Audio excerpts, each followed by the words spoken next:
Good morning, everyone. Welcome to today's hearing. Today we're going to hear another witness from the RBKC. Yes, Mr. Keating. Good morning, Mr. Chairman. Good morning, members of the panel. Could I call Laura Johnson, please? Thank you.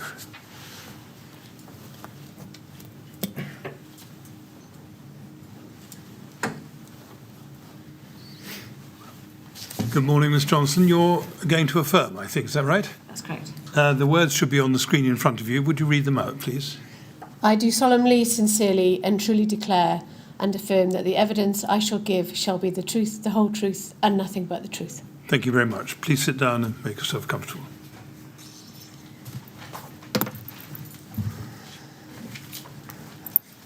Yes, Mr. Keating. Thank you. Ms. Johnson, welcome back to the inquiry. Thank you again for attending the inquiry and to assist with our investigations and by giving evidence. Just a few introductory matters, and matters which no doubt you're familiar with from your last attendance at the inquiry. But firstly, could I invite you to keep your voice up so that the transcriber who sits to your right can capture what you say. Also in that vein, if you could avoid nodding or shaking your head, as that will be picked up by the transcript. If you have difficulty in answering or understanding any of my questions, just let me know, and I'm sure it's my fault and I can rephrase it. And lastly, at any stage, if you need a break, do let us know. We will take a break mid-morning and mid-afternoon. Is that okay? That's fine. A few formal matters. You've provided a number of statements to this inquiry, and specifically in relation to the aftermath module, you've provided two statements which we're just going to look at and identify. If we could turn to RBK 000-35592, please. We see the front page. That's your first statement. And if we could turn to page 26, please. It's dated the 26th of January 2019. And could you confirm that's your signature? Yes, I can. Thank you. Your second statement is at RBK 000-57957.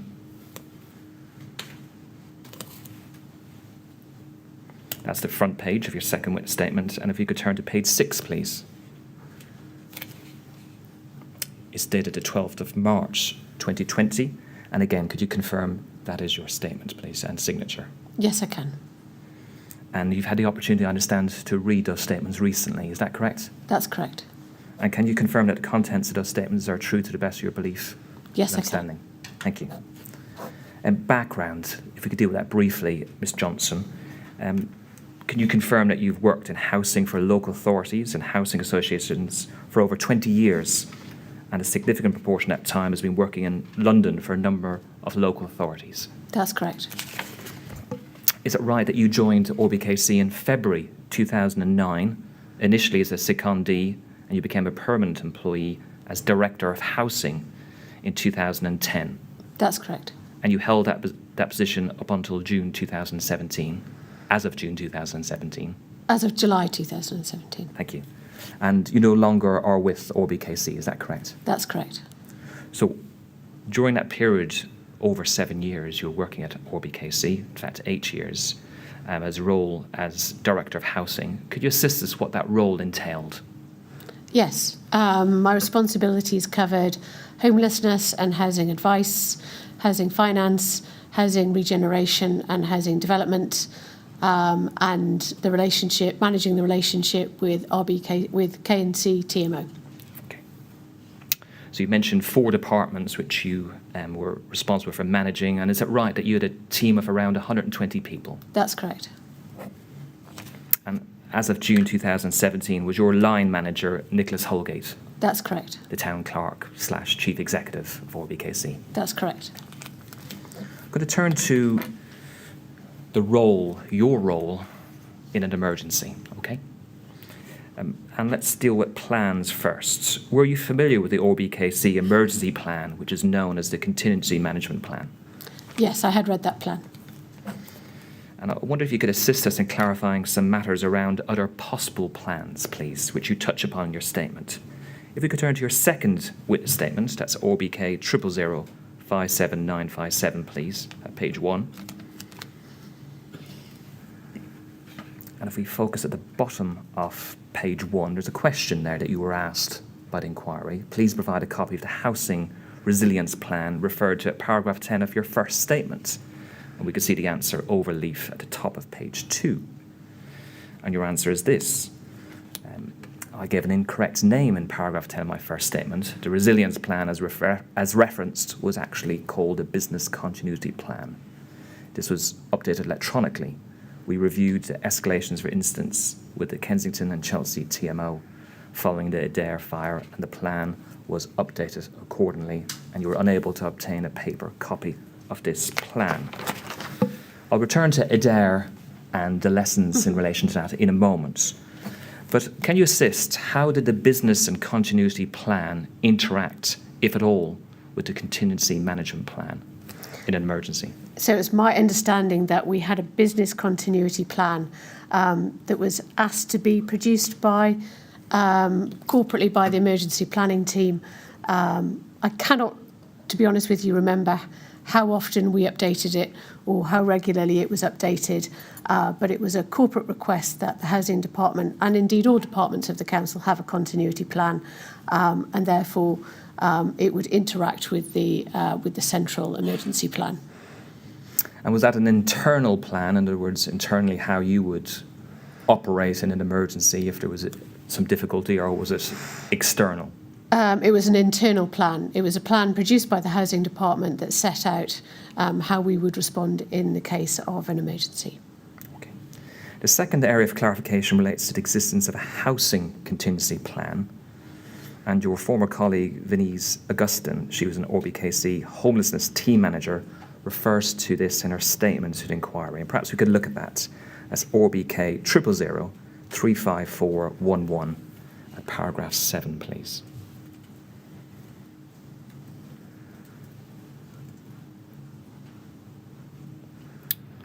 Okay, so this is her statement, and she's asked a question about policies, procedures and plans. And she says this: during emergencies, the borough response is coordinated through the Borough Emergency Control Centre.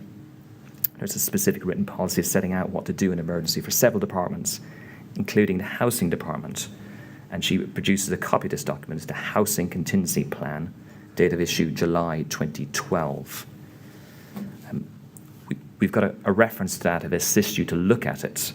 But was there such a document in place as of June 2017, a Housing Contingency Plan? If it was the one from July 2012, that would have been the one that was in place, but I don't remember doing one more recently up until June 2017. Well, let's assist you by opening that document up. It's RBK 000 35406, please.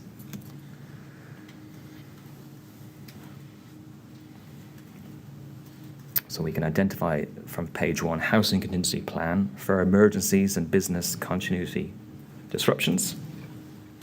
Page 1. If we scroll down to page 2, we can see the date at the bottom, issue number 1, and that's July 2012. And perhaps we could go to page 5, please. And paragraph 1.2, aim. The aim of the Housing Contingency Plan is to support and expand on the RBKC Contingency Management Plan. And if we look at 1.4, please, which is at the bottom of that page, training and exercising. This plan will be exercised at least once annually to ensure it delivers an efficient and effective response to emergencies from the Housing Department. And it mentions introduction to contingency management training is available through the Council's Student Centre. Training shall be offered for key staff with managerial responsibilities in the employment of this plan. All new staff inductions will include an explanation of housing contingency plan. Just in relation to that at the moment, does this assist your recollection? Was this plan or this type of plan in existence in the housing department as of June 2017? If there was one in existence, then if there isn't an updated copy from July 2012, then it was likely that this copy was the one that was in existence at the time of June 2017. And do you recall exercising a plan like this once annually to ensure it delivers an efficient and effective response to emergencies from the housing department? No. And how comfortable or confident are you now, looking back, as to whether this sort of plan was being utilised or there was awareness of this back in June 2017? I'm not confident that it was utilised and or that the wider housing staff team were aware of it in June 2017. And can you say why that was, that it wasn't being utilised or there wasn't that knowledge in relation to it?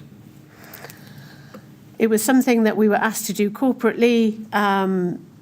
It would be my expectation that there would be a corporate directive that it was updated on an annual basis. That doesn't excuse the fact as Director of Housing that I also should have prompted to have it updated on an annual basis, and I didn't. So emergency planning I viewed at that time as being as part of a large corporate organisation. That'd be something that I would be asked to do or instructed to do by the corporate centre, and therefore I would then organise it on a departmental basis. But I did not take responsibility myself for ensuring that was in place on an annual basis. So we talked about the internal housing department plan. In relation to the wider RBKC contingency management plan, you said that you were aware of that. Yes, I was. In relation to your staff, what was your view as to awareness of the contingency management plan back in June 2017? I don't know if my staff are aware of it. It would have been available on the council's intranet, and there would have been advice and information available about it, but I am not aware of the information that my staff would have had about the contingency plan. Can you just help me with this? Were you yourself conscious of what's said in paragraph 1.4? Not at June 2017, no. Well, I'm thinking of the years leading up to June 2017. What I really welcome your help on is whether you were aware that there was this plan which included a provision that it should be exercised annually. I was aware of the plan, but I wasn't familiar enough with it to know that there was a provision in there at 1.4 that this needed to be exercised annually. So it was drafted, I read it, and then I didn't revisit it. So no, I didn't take it on board that there was something that I needed to do on an annual basis in order to keep this plan and the training of my team up to date on that basis. Right, well, that's very helpful. Thank you very much. Yes, Mr. Keating. Thank you. And just following on from the question from the Chairman, in relation to 1.4, it says training shall be offered for key staff with managerial responsibilities and employment of this plan. In relation to training, perhaps you could assist with your training in relation to contingency management plan. Did you have any specific training? I had attended a training event in 2015 that was put on by the emergency planning team, but I didn't have any other formal training on contingency management planning. Whilst we have this document open, let's deal with 1.7, please, which is the following page 7, in fact, not page 6, page 7. And it says this: relationship with other partners. It talks about the housing department delivering frontline services. This covers the following: the TMO, registered providers, formerly known as housing associations. Moving on to the next sentence, all of these partners have their own emergency planning procedures in place, but may call upon the council for further assistance, and housing staff should consult this document in responding to any requests for assistance. I'm just going to move on to page 7, 2.12, please. It's actually overleaf, forgive me, at page 7. The following type of scenario, a major emergency, may occur in housing, require staff to implement contingency planning. It talks about local residents needing to be decanted on an emergency basis due to fire, gas leak, major service failure.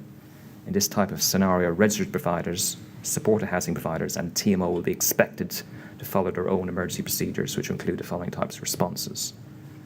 And it sets out the responses there: attending the site, alert the council's contingency planning team, and where tenant service users need to be decanted, people should be advised to stay with families and friends.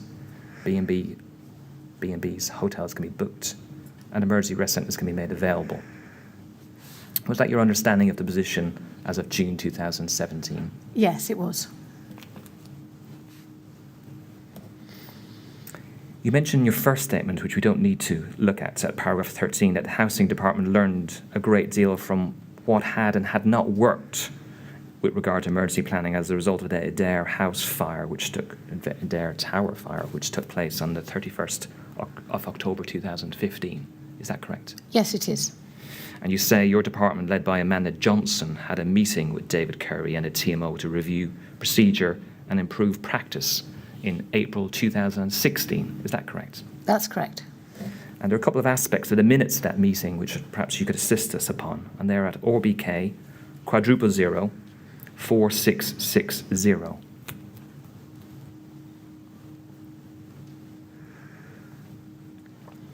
So this is the meeting on the 11th of April 2016, follow-up on the Adair Tower fire. You're not an attendee, firstly, in relation to that, so you weren't at this meeting. But it may be that you were made aware of the contents of this minute in due course, and perhaps if we look at this, it may assist your recollection. If we look at page 2, please, and under call-out of the housing department in the middle of the page, second bullet point, we've agreed that any significant incident involving RBKC TMO managed properties will include an alert directly to housing senior management. In other words, that housing will be alerted straight away. And we turn to the second bullet point, page 3, please. Housing confirmed that they can liaise with TMO to get full details of vulnerable evacuated tenants. So in relation to the first point, you mentioned at your statement that was a lessons learned that housing needs to be informed if there's a major incident. Yes. And there's people who have been displaced or decanted, to use the phraseology we've heard from the properties. Is that correct? That's correct. In relation to this matter we just looked at, about getting details of vulnerable evacuated tenants from the TMO, was that the case? Was that what would happen? Yes, because the TMO were the organisation that had the information about the tenants who lived in any particular property. We didn't have that information at the council. So they would be our first port of call to ask who lived in the property and did they have any additional information on them about whether they were vulnerable or not. The TMO may not have that information because obviously it's up to tenants what information they share with their landlord, but if they did, then that would be very helpful.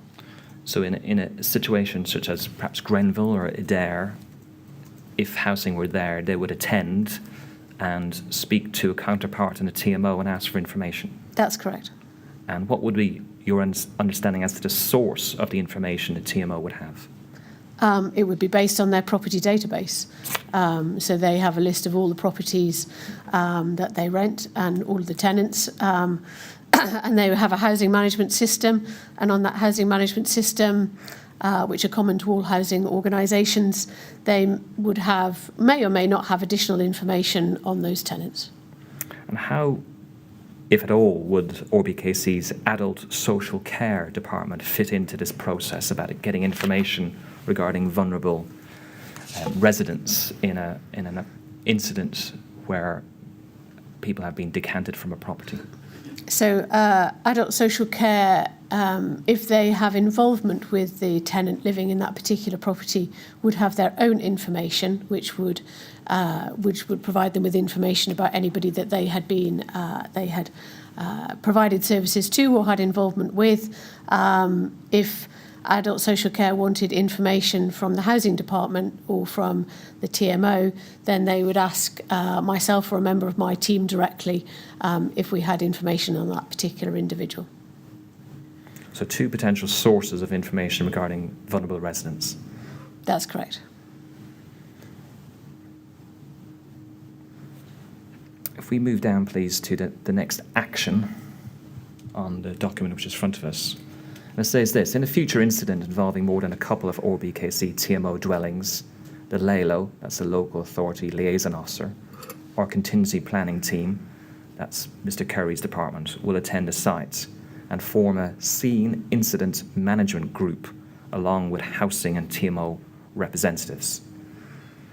That's something which was discussed as a process that would assist. Were you aware of that? Yes. And do you think that would be something that would assist and improve the nature of any response? Yes, because there would be then a collective place where information could be ascertained about the people who were impacted by the disaster, and then collectively decisions made about how it was best to manage the needs of the people who needed to be rehoused. And we understand that that was not implemented as a new process by June 2017. Do you know why that was?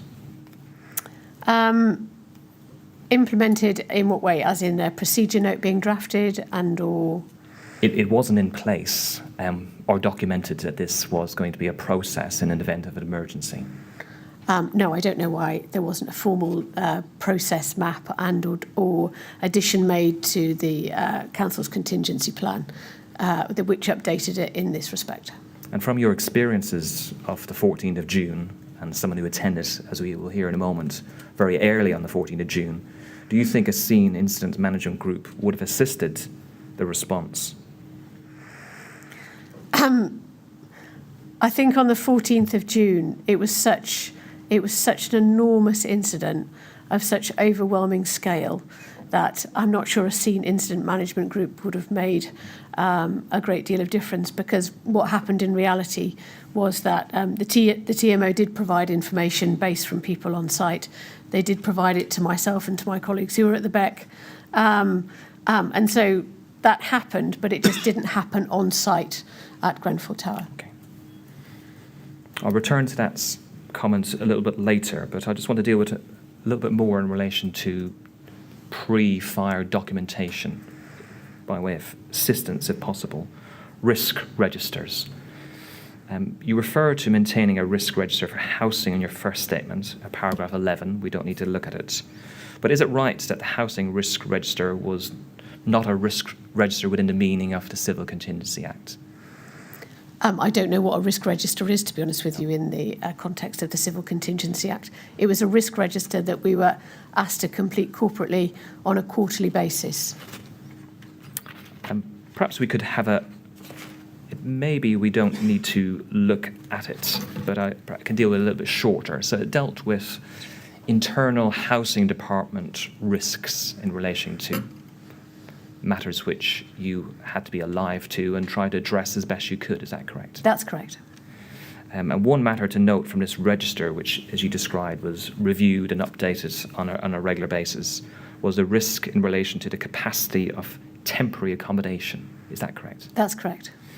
You say at paragraph 11 of your statement that we, the department, had significant problems procuring temporary accommodation, or how we would rehouse significant numbers of people in the event of a fire, flood, or natural disaster.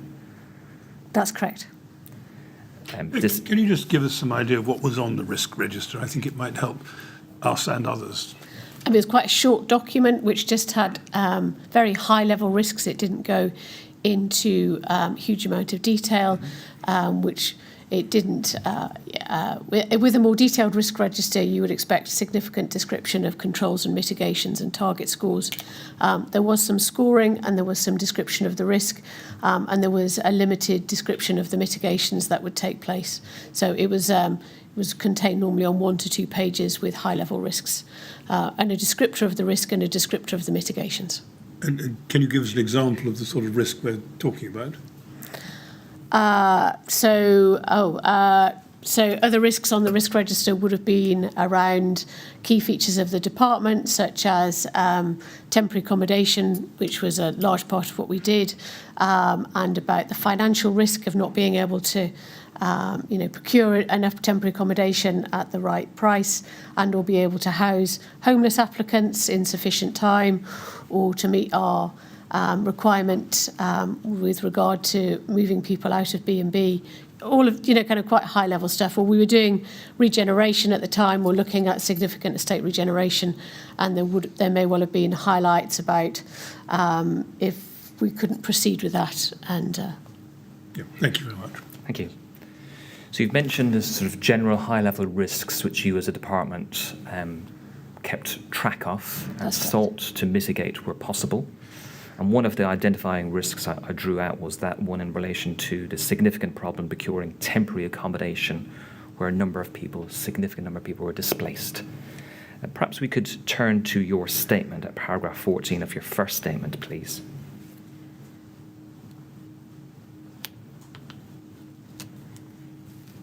It's ORBK 000, we have it there, thank you.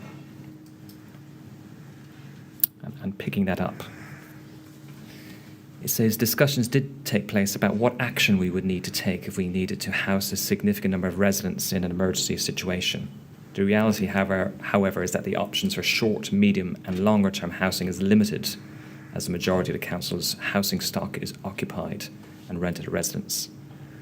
And the type of accommodation the council had available for temporary accommodation from homeless families would not in all likelihood be suitable or in the right location in an emergency situation. We'd use hotels in and around the borough following the Adair fire. In the event of another fire taking place, we would, brackets depending on the scale, follow the same procedure. Is that correct? That's correct. So in relation to this plan to respond to this identified risk as of June 2017, were there agreements with local hotels or providers of accommodation to cater for this event? No, there was not. Was there a documented plan as to how to secure hotel accommodation in the event of a mass displacement of residents? Or was this sort of a general statement of intent? It was a general statement of intent. Do you think in hindsight it would have assisted having a plan and some pre-agreement with hotels and other providers of accommodation in this sort of situation? I think in hindsight it would have been helpful if we had been able to have an agreement in place with the major hotel groups about how they would assist us in case of emergency. But in reality, it depended on the vacancy rate that they had at any one time. And it was the summer of June 2017, and occupancy rate was extremely high at that point. So yes, in hindsight, I think that would have been a good thing for us to do, to speak to the major hotel groups in the borough and talk to them about how we may manage in that scenario and how we may pay for hotel rooms in that scenario, because that was a particularly difficulty in the early days. We'll touch upon that a little bit later this morning, and see where situations arose. In terms of training, and we've touched upon that already in some of your answers this morning, and perhaps I could deal with that quite briefly. In terms of your training, you say this in your evidence at paragraph 8, I was not a trained BEC officer, nor was I assigned a defined role as a bronze, silver or gold operative in the event of an emergency, and I did not know the rationale used to decide on who did or who did not receive emergency planning training by the contingency planning team. Was that the position? That's correct. And you mentioned that you did have training in September 2015 in relation to, that was a goal group contingency training session, is that correct? That's correct. And we heard that was a 2-hour session. That's correct. And do you recall attending any other training sessions in the lead up to June 2017 or during your time at ORBKC? No, I do not. Do you recall scenario testing exercises such as an exercise in November 2016 known as Exercise Poldark? I do not recall that exercise. It may have been that other members of my department attended, but I do not remember attending. Perhaps a memorable name. Let me assist you a little bit more with the event. A joint training exercise with ORBKC Housing, the TMO and Octavia, held at Burgess Field on the 1st of November 2016. I did not attend. And this was, again, just from completeness, perhaps to assist everybody, this was a 3-hour exercise which related to a gas leak leading to immediate evacuation of residents being unable to return overnight. Doesn't assist your recollection? No, I did not attend. No. Finally, in relation to training, Exercise Babel. This was a desktop exercise in November 2015, which concerned a fire in a tower block and its evacuation. Was that something that you were aware of? No. I think it's a matter of record that the housing team were not invited and did not participate in that exercise. I can only take your word for it because I'm not. I have no recollection of it. Well, from your answer is that you weren't aware of it, which may probably explain that you weren't invited. Yes, I think you can infer that. Yes. I'm going to move on now to, now we've dealt with plans and risk registers, and move on to the heart of your evidence, which deals with the response to the Grenfell Tower fire. And we're going to go through certain aspects in some detail, but before doing so, is it fair that from the 14th of June over the next 7 days and thereafter that you and your department were deployed in significant numbers and worked really long hours over those days trying to assist and provide support to those people who were displaced after the Grenfell Tower fire?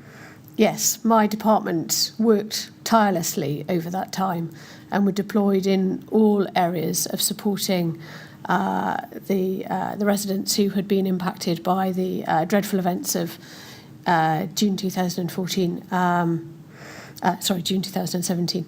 And we're on the front line of helping people in order to be able to secure accommodation, attending rest centres, visiting people in hotels, answering calls, booking hotel rooms. Yes, the full suite of actions that were required in order to try and find people somewhere to live or somewhere to stay that was safe and warm were undertaken by members of my team.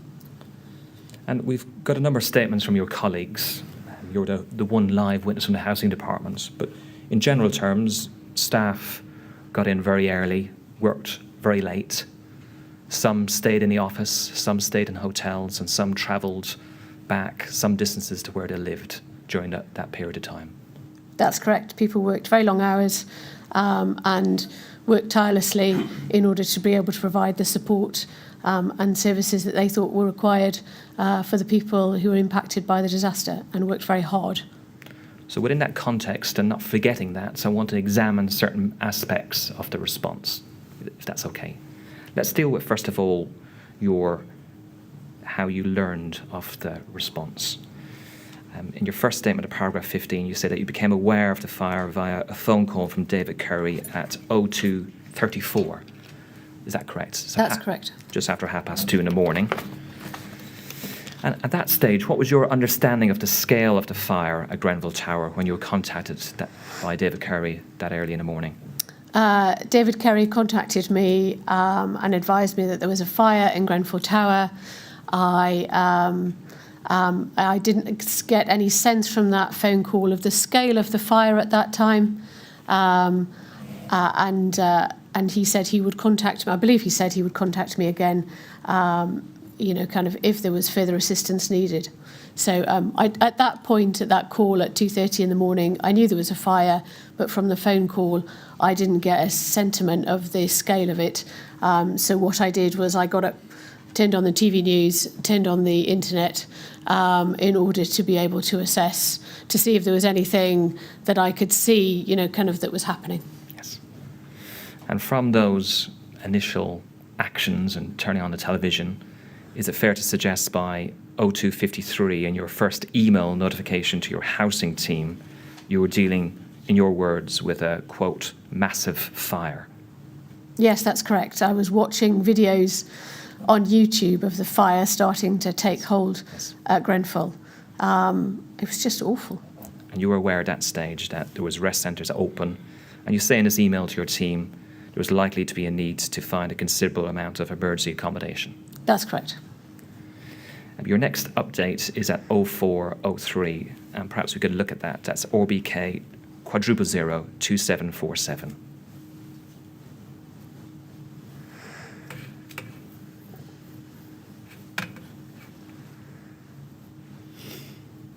Thank you. So this is an email from you. The time is set out there, 14th of June, 04:03, sent to your team. And it says, to all, following on from my earlier report, that's the one I summarised a moment ago, the fire at Grenfell is very serious and the building is destroyed and the residents are very unlikely to be able to return. We shall need to mobilise this morning to ensure we can assess those affected by the fire and find emergency accommodation that's likely to be available both short and medium term. People have no possessions and limited access to funds, so we need to be aware of this when assessing our response. I'm going up there now. How soon did you anticipate this mobilisation would take place of your housing staff? Straight away, really. It depends on who would see the email. I also did make some phone calls to key members of my management team as well to make them aware. So there was an email, there was phone calls, and then, I live some distance from RBKC, and decided to travel in straight away before to drive in, and went straight to the town hall. And then I knew that my colleagues from the housing department management team would be in very soon. You say in your statement at paragraph 25, I'm going to summarise, the rest centres were not within my remit, but I knew I would need to send my team to the rest centres as soon as possible to speak to people about emergency rehousing. Is that correct? That's correct. And would you need any information before mobilising your housing officers to those rest centres? Well, I would need to know where they were, and what facilities were available at those rest centres, because my role, as I understood it, was to ensure that people who were coming into those rest centres, who would be utterly in shock and traumatised, were to be met by someone from would very quickly need to know where they were going to stay if they couldn't stay in short term with friends or relatives. So it would be my responsibility to make sure that my team were able to assess what people's needs were and then find somewhere for them to go. And at that stage of the morning, did you know where to deploy RBKC housing officers to? At 4 o'clock in the morning, no. I'll try and stick in a sort of chronological narrative. Yeah. We'll return to that question in a moment. But we know from your statement at paragraph 18 that you spoke again with David Curry at 03:49 and confirmed to him that the TMO were on site, including Robert Black. What did you consider the role of the TMO to be that morning on the Grenfell Tower site? So I knew that the TMO would be there, and I knew that Robert was there already. I knew that Robert would probably be arranging for other members of his team to be there at the time as well. And at that point, depending on how serious the incident was, they'd be providing information and advice, possibly to the emergency services, what they could do in an incident of that scale. I don't know, to be honest.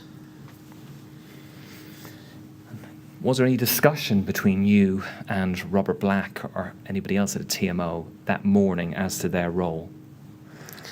I probably wouldn't describe it in those terms. I talked to Robert Black and other members of the TMO a number of times over the course of that morning, and it was a case of gathering information about what was taking place at Grenfell Tower at the time. I didn't go to the tower. I went to the town hall. I went to the Beck, as I considered that to be the most useful place for me to go in order to be able to coordinate events from the housing department.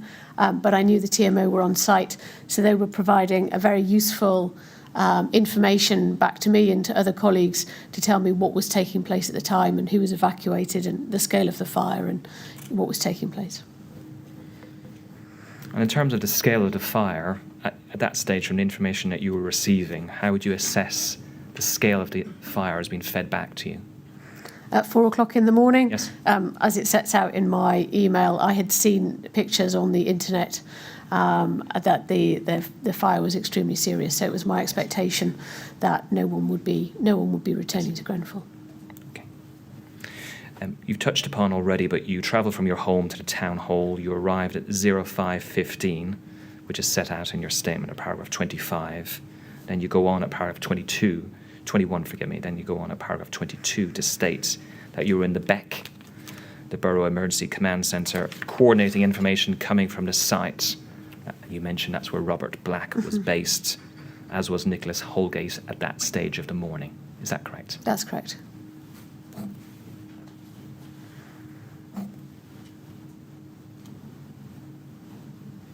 I wonder if you could have a look at your statement at paragraph 24, please, of your first statement. Is that an early part of your statement when you're describing the incident, which I've just summarised, that you were in the Beck, at paragraph 23? You say this at paragraph 24. RBKC was not sufficiently prepared to deal with a fire that was so devastating and of such a significant impact Is that correct? In my opinion, yes. And when did you form that view that RBKC was not sufficiently prepared to deal with a fire that was so devastating and of such a significant impact? I can't say with any certainty when I formed that view, but it wasn't possibly right at the time because I was just dealing with the incident at the time. It was probably subsequently when I had time to reflect.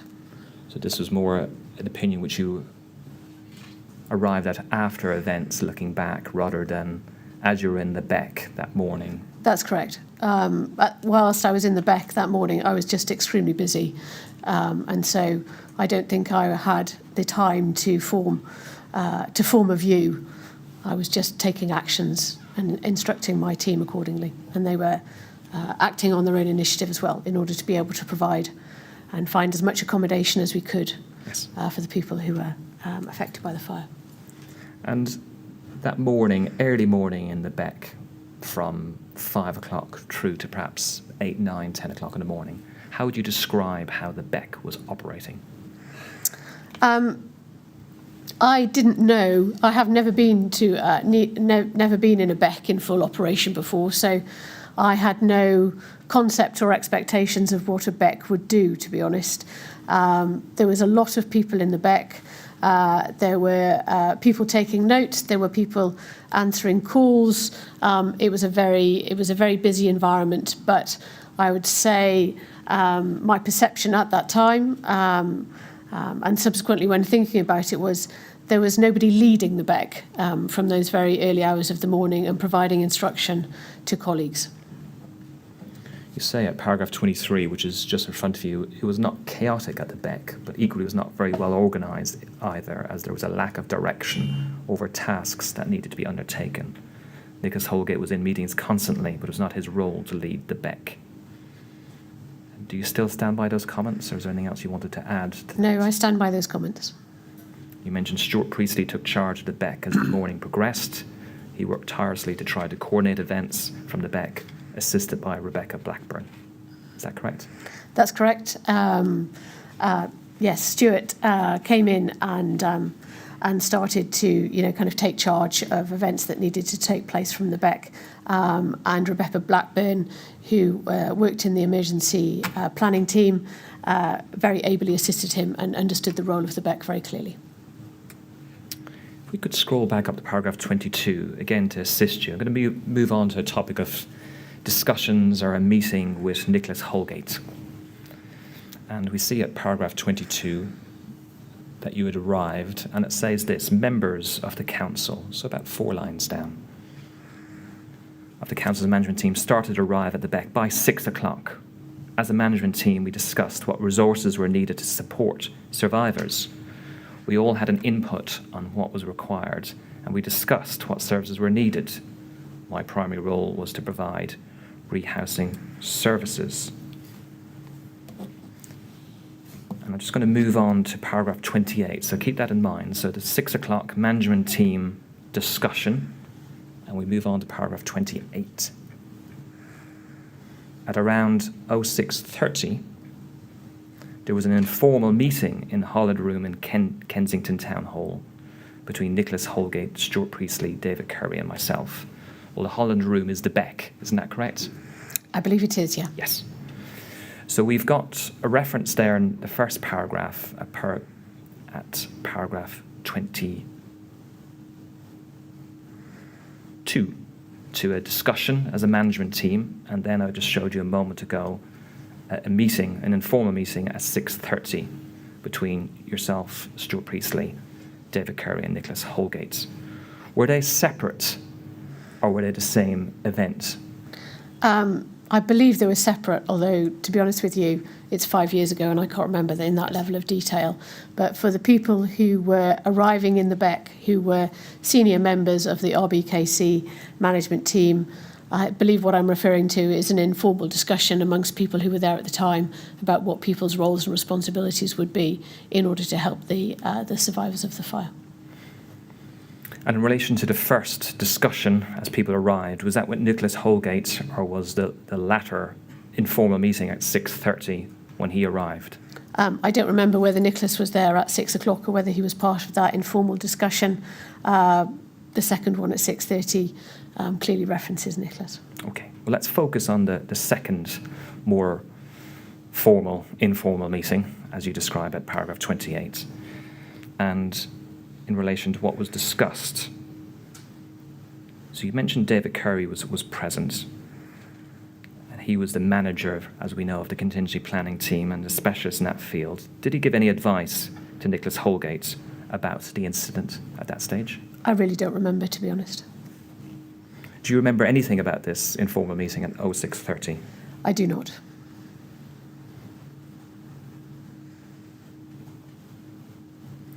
David Curry, in his statement, and perhaps we could look at his statement, please, his first statement, ORBK 000-33579, please. We open that up. That's his statement there. And at page 18, paragraph 81. He describes and logs a meeting which you attended that day at a later time, at 10 o'clock. And perhaps I could ask you about that and see if this assists your recollection. At 10 a.m. I attended a meeting with Laura Johnson, Robert Black of the TMO, and Nicholas Holgate, Stuart Priestley at the Town Hall. Nicholas Holgate said he was going to convene the council goal group. This was effectively a handover meeting for me and a pre-meeting for the council goal meeting. I gave advice at this point that this incident was bigger than any one local authority in London could manage, and consideration should be given to seeking mutual aid.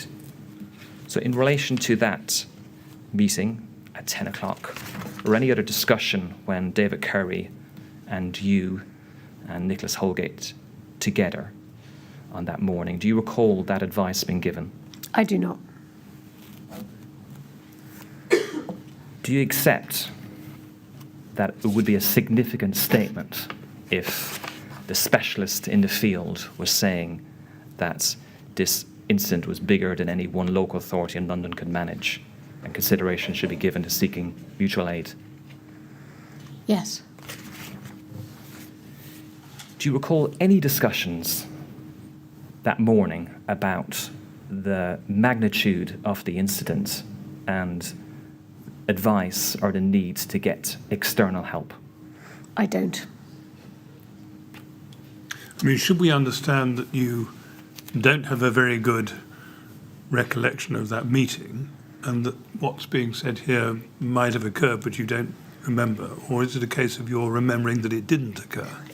I don't remember. I don't remember the detail of the meeting. Yeah. So that may have been the advice that was given, but I don't remember in that level of detail. Right. I was very focused at that time on my own tasks in hand. Yeah, thank you. That's helpful.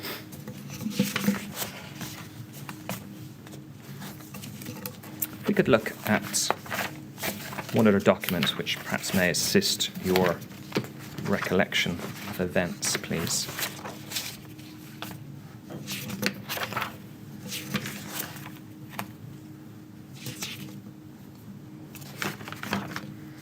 And that's Stuart Priestley's log, please. That's ORBK 000-13318, please.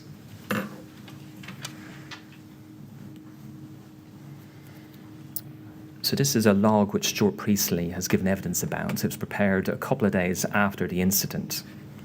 So not contemporaneous, but close to contemporaneous.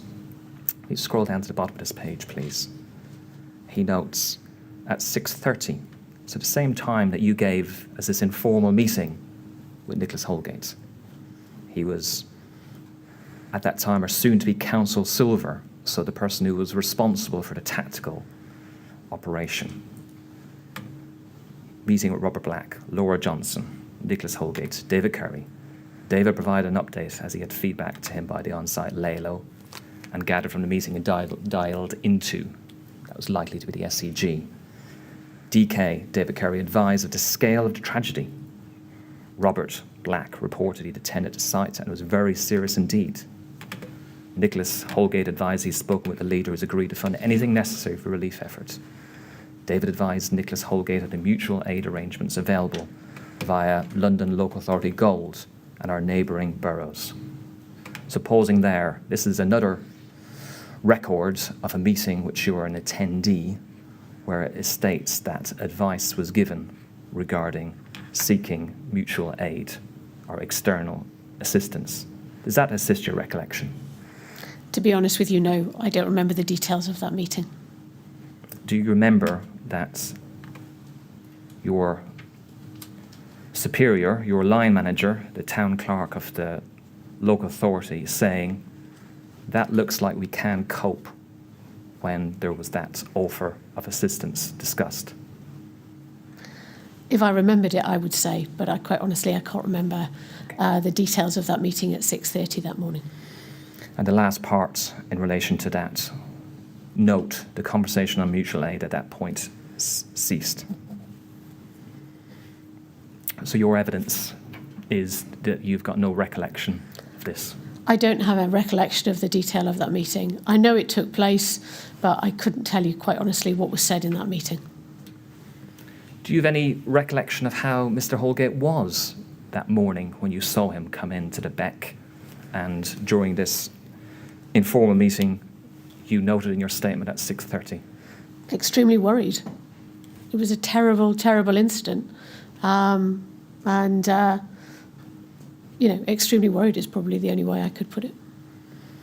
And in relation to this topic, not going behind your evidence, but this topic of seeking external assistance, you've described the magnitude of the incident.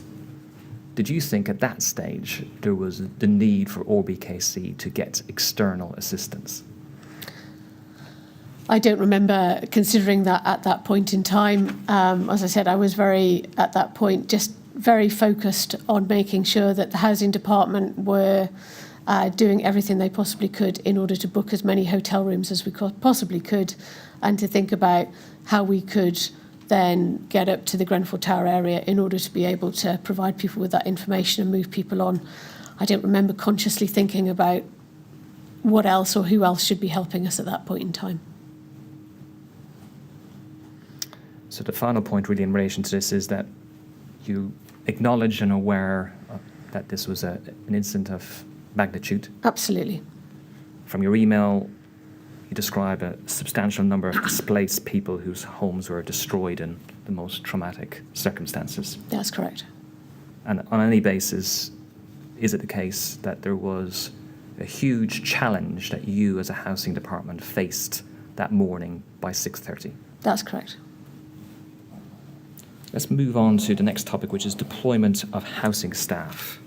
Before we do, Yes. I'm sorry, I keep interrupting. No, please do. But just help me with this. There obviously was a meeting at 6:30, but Yes. you don't have much of a recollection of it. At that stage, did it cross your mind whether you had enough people in your department to carry out all the functions which were going to have to be performed over the next, let's say, 12 hours? No, it didn't cross my mind at that point. I wasn't thinking, I've got 120 people, how am I going to divide them up? I was thinking, I have got a team of homelessness and housing advice officers who are well equipped, because that's what they do day to day, is find people accommodation. How do we deploy them, and how do we book as many rooms as we can? How do we find as much accommodation as we can? And how do I get those people on site in order to provide that link to get people into the hotels? That was as far-reaching as my thinking was going at that point in time. Right. No, and I asked the question because had you thought at that stage that you were going to be short-handed, questions about mutual aid would have had more significance. But if it wasn't present to your mind, I'd no concept at that time, having never been involved in an emergency of this scale or this type before, how long this was going to go on for and how wide it was going to be. All I could see were the pictures on the news in the Beck about that tower. And so in subsequent days, we did ask for help and said we needed more people. But at that point in time, it was just about how we could deploy our resources to help. I wasn't thinking more broadly at that point in time. I wasn't thinking strategically. I was thinking in terms of a series of actions that needed to be taken in the moment. all right. Thank you very much. Yes. Just really following on from that answer, you were quite candid in saying that you were focusing on actions but you weren't thinking strategically. And you also said earlier on that this was such an enormous incident of an overwhelming scale. Mm-hmm. Was it the position that you and perhaps some of your colleagues were just overwhelmed by the magnitude of the incident at that stage? I don't think I was overwhelmed by it. I was aware of the scale of it, and was breaking it down into a series of tasks that the housing department could undertake in order to be able to help manage the outcome from that. But I didn't freeze or stop or, kind of decide that I couldn't manage. I decided that there were a number of actions that needed to be taken at that time, in that moment, in order to be able to provide assistance immediately to the people who were affected by the fire. But I wouldn't say I was overwhelmed by it. I'd said I was responded in a very practical fashion, but what I considered to be the best way to help. I suppose the final point on this is that you didn't freeze or stop, as you described it, but did you stop to think strategically at that stage? I didn't stop to think. At 6:30 in the morning, I didn't stop to think strategically. I did subsequently as the day went on, but at 6:30 in the morning, it was about corralling the resources available to me in the housing department in order to be able to provide that response. As the day wore on, and indeed on the next day, then I definitely started to think about how to manage in the broader sense for the short, medium and long term for the people who needed to be rehoused.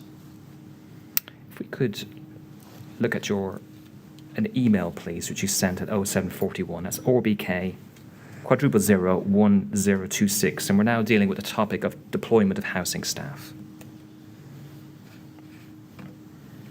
And we see that's the second email is from you. It's 0741 to Robert Scholl in your department, copying in other members of staff regarding what is needed. We shall be organising a team to send to the 2 rest centres to assess the displaced people's housing needs and arrange alternative accommodation for them. Amanda phoning around commercial hotels now to find vacancies. We are setting up a protocol for those people in hospital who will be discharged and need to be rehoused. Does that summarise the role of the housing officers who attended the rest centres at that stage, that they were going to attend to assess the needs of those, as termed here, displaced peoples, and arrange alternative accommodation for them? Yes. And when were they deployed on your account? I think there's a record that they were deployed sometime later in the morning at around 10 o'clock and made it up to the rest centres at around 10:30 because they needed to walk from the town hall up to the Clement James Centre and Rugby Portobello Trust because of the, obviously because of the limitations of being able to get public transport or a taxi. So in the region of 10 o'clock they were deployed? That's correct. And then because of the transport difficulties, they went on foot? That's correct. Centres.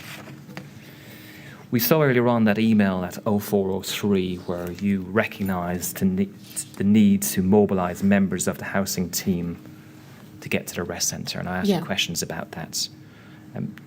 Why was there a delay of about 6 hours for their actual deployment to the rest centres? I didn't know which rest centres to send them to, so I didn't know which centres were being used, which particular community facilities in that location were the best 2 centres to send them to. Between 4 o'clock and 7 o'clock, 8 o'clock, 9 o'clock, staff were still arriving in the town hall, so it wasn't until a point in time in the early morning that I had sufficient staff in order to be able to send 2 groups of sufficient numbers in order to be able to go to those rest centres. And I think I was waiting for clarification in terms of numbers we could send and where was the best place to send them to.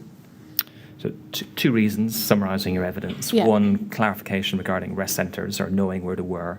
And secondly, sufficient staff arriving. Yes. In relation to the location of the rest centres, on your account you were in contact with a TMO that morning. That's correct. In the Beck. Did it not become apparent from your arrival around 5:30, 5:15, up until 10 o'clock, where those rest centres were?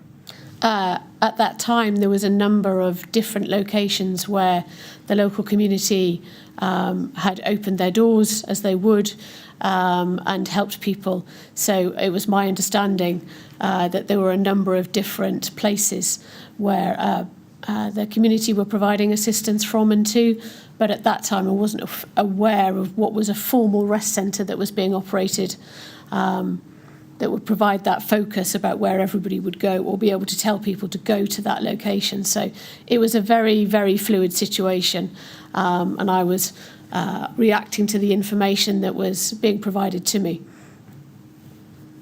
You say at paragraph 33 of your statements, which I can summarise, Amanda Gill took 2 teams, about 10 apiece, to St Clements James Centre and Rugby Portobello Trust.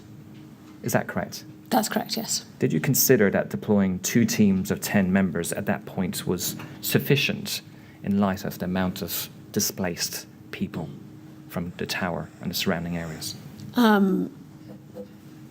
That was the staff I had available to me, and those were the 2 rest centres that I understood were in operation. And then I sent a further team to the Westway when I understood that that sports centre became available and was also considered to be a rest centre, so a 3rd team was then made available. At that point, I didn't really have obviously I knew how many people lived in Grenfell Tower, and I was familiar with how many people lived in the locality, but I went with the resources that I had available to me at that time. So that's all I had? Yes. Do you think, bearing in mind the numbers involved, whether that was sufficient at that stage? Based on the information that came back later in the day, then there was clearly a need for more at that time, but that's what we had at the time, and that's what we sent up and believed, and in order to be able to provide information to people and place them into accommodation. And at that stage in the morning, was it the case that there was a real lack of information regarding the number of people who were at the various rest centres? Yes, there was no collation of information that was saying there's 40 people at this church and there's 10 people at this centre and there's 20 people over there. There was no coordination of that event. And of course it was extremely fluid. People were coming out of the tower or coming out of the local estates, and some people were obviously heading straight to a rest centre because they needed that kind of advice and information and or just to kind of process what was happening to them, whereas other people may well have gone to stay with friends or neighbours or relatives on the estate and found somewhere else. So it was a very fluid situation in terms of the number of people who I believe were accessing the support on the Lancaster West estate at that time. But I wasn't there, so it's very difficult for me to say, but that was my understanding. I understand. And what was the process of how those who were displaced by the fire were able to access emergency accommodation? So if someone's at a rest centre, what would happen? So they would, when my 2 teams went up to meet them, then the teams, they would take their names, take their information, ask them for details of their family composition, and then there was a team in the town hall that were booking hotels and arranging accommodation, and then the team in the town hall would let the team at the rest centres know what was available, give them the names of the hotel that they needed to send them to, and then arrange for transport to take them to those hotels. And in relation to taking details at the scene, at those rest centres, we've got the benefit of Amanda Gill's statement as well. But is it the case that there wasn't internet access and those needs were written down on placement forms rather than electronically? That's correct. It wasn't done on the internet or on a SharePoint site. It was done via officers writing down people's names, trying to understand how many rooms or how many beds they needed, taking down phone numbers, taking down information from them, and then phoning that through to the town hall in order to be able to match what we had available to us to the family's needs. So the information would then go to the individual in the town hall, who was the team in the town hall, yes, which was booking accommodation. Yes. And how would the town hall, part of the housing department, communicate the accommodation to the person who's displaced? How would they know? So they were phoning or emailing the team on site, letting them know what accommodation we had available. They were the team in the town hall were keeping a spreadsheet of all of the hotel rooms that we were booked and the size of the hotel rooms and where they were. And then when they were notified by the team at the rest centres of the requirements, they matched them to those rooms. They phoned them or emailed them and let them know.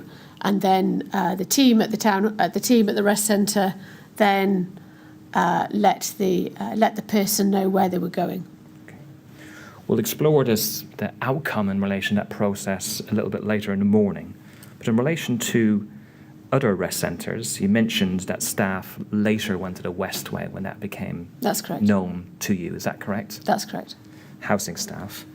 And were you aware that the TMO staff were at rest centres other than the Clement James Centre, Rugby Portobello Trust and the Westway? I don't recollect, to be honest. A TMO staff list, which we have, shows that from 5:30 to 2 o'clock on the 14th of June, that TMO staffed 5 rest centres. And that includes 2, which we haven't mentioned this morning, the Methodist Church and Latimer Christian Centre. So there's TMO officers at those rest centres, but is it the case that no housing officers were deployed to those rest centres? That's correct. And how was it anticipated that those displaced people who came from the tower and the surrounding areas who went to those rest centres, how would they receive assistance with emergency accommodation? To be honest, I don't know. We were sending available staff to the rest centres that we had been made aware of, which were the, I suppose, designated as the official rest centres. There was a fairly good line of communication between the TMO and RBKC Housing, and it may well have been that officers from the TMO were alerted to the fact that RBKC housing officers were going to the Clement James and to the Rugby Portobello and then could pass information on to them. At that time, to be honest, I wasn't aware of all the different rest centres that were available. I knew that there was 2. These seemed to be the most centrally organised ones. I'm going to send people there because that seems the most logical place to send people in order to provide advice and assistance. And you mentioned the number of staff you had, and that was perhaps, is it fair to say, a factor as well, that there's available staff to you that morning to deploy to these various rest centres?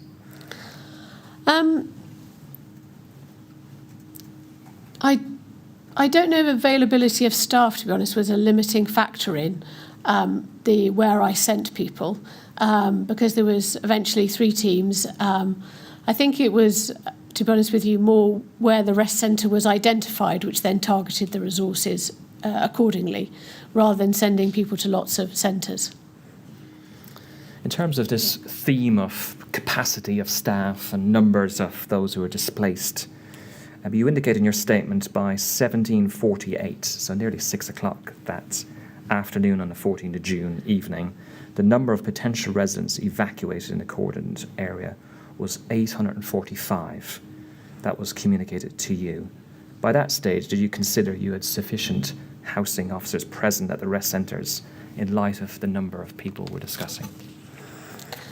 I don't remember consciously thinking of the number of staff at the rest centres and correlating it with the 845 people that were inside or outside of the cordon. Okay. I'm going to move on to hotel bookings, which you've touched upon, and how there was somebody back at the town hall who was undertaking those bookings. You mentioned in your statement it was recognised at an earlier stage that there would be a need for a substantial number of hotel bookings, and that's set out in your statement at paragraph 25 that when your team arrived at the town hall, they started to book hotels immediately. Is that correct? That's correct. And was there a criteria for selecting hotels booked at that stage? We were looking for hotels that were 3-star and above, and we were aiming for them to be in the borough or in boroughs that adjoined RBKC, because the intention was that if people were displaced and had to be placed into a hotel, that they needed to be as close as possible to RBKC as possible, because people needed to be near their support network, so they would need to be near doctors, schools, advice and information, and the intention was not to place them at a distance which would cause them significant disadvantage in being able to get back to our BKC. So that was the status attention at that early stage. Yes. And you mentioned at paragraph 27 of your statement, we initially just Googled all hotels in the area and started calling around, firstly in OBKC within the local authority, and then moving out into other central London boroughs. Is that correct? That's correct. And was it the case that it was difficult to block book accommodation on the scale needed on the 14th of June? That's correct. You used the phrase preemptive booking in your statements, but was it really just a scramble to book as many rooms as you could that morning? That's correct. And again, something which you mentioned a little bit earlier this morning, but I just want to explore it now in a bit more detail. Was there issues in relation to processing payments for those hotels booked on the 14th of June and thereafter? Yes. Perhaps we could have a look at paragraph 87, which may assist you, of your statement, please.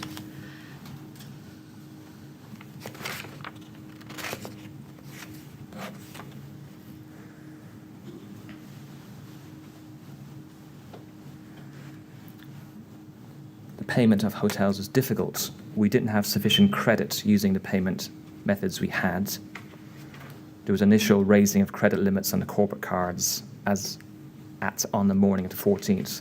So just pausing there, even in those early hours before the initial raising of the credit limits of corporate cards, was it a case that there was problems at the outset in terms of booking the number of rooms you required?